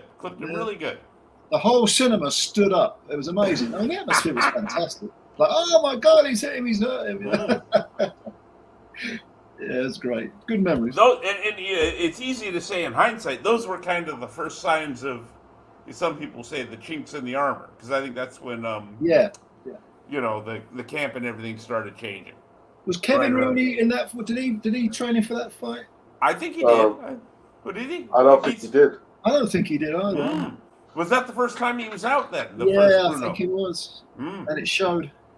I think after the Carter Cruz Williams fight, then it all changed. I think it was after that fight. Oh, I can't remember that. I can't remember. Didn't he have Jay Bright was supposedly the trainer in one fight, and another guy whose name I can't remember. Aaron Snow. Yes. Check it out. Aaron Snow, who, wow, you want to talk about coincidence. Aaron Snow, who was friends with Tim Witherspoon and used to be in Muhammad Ali's training camps together with Tim Witherspoon. That's his background. That's how he got into the game, is what I'm saying. Aaron Snowell, who forgot the bloody end swell against Buster Douglas. He had the glove. Man had the glove. He had the glove with the ice and water in it. and then everyone was saying it was a condom.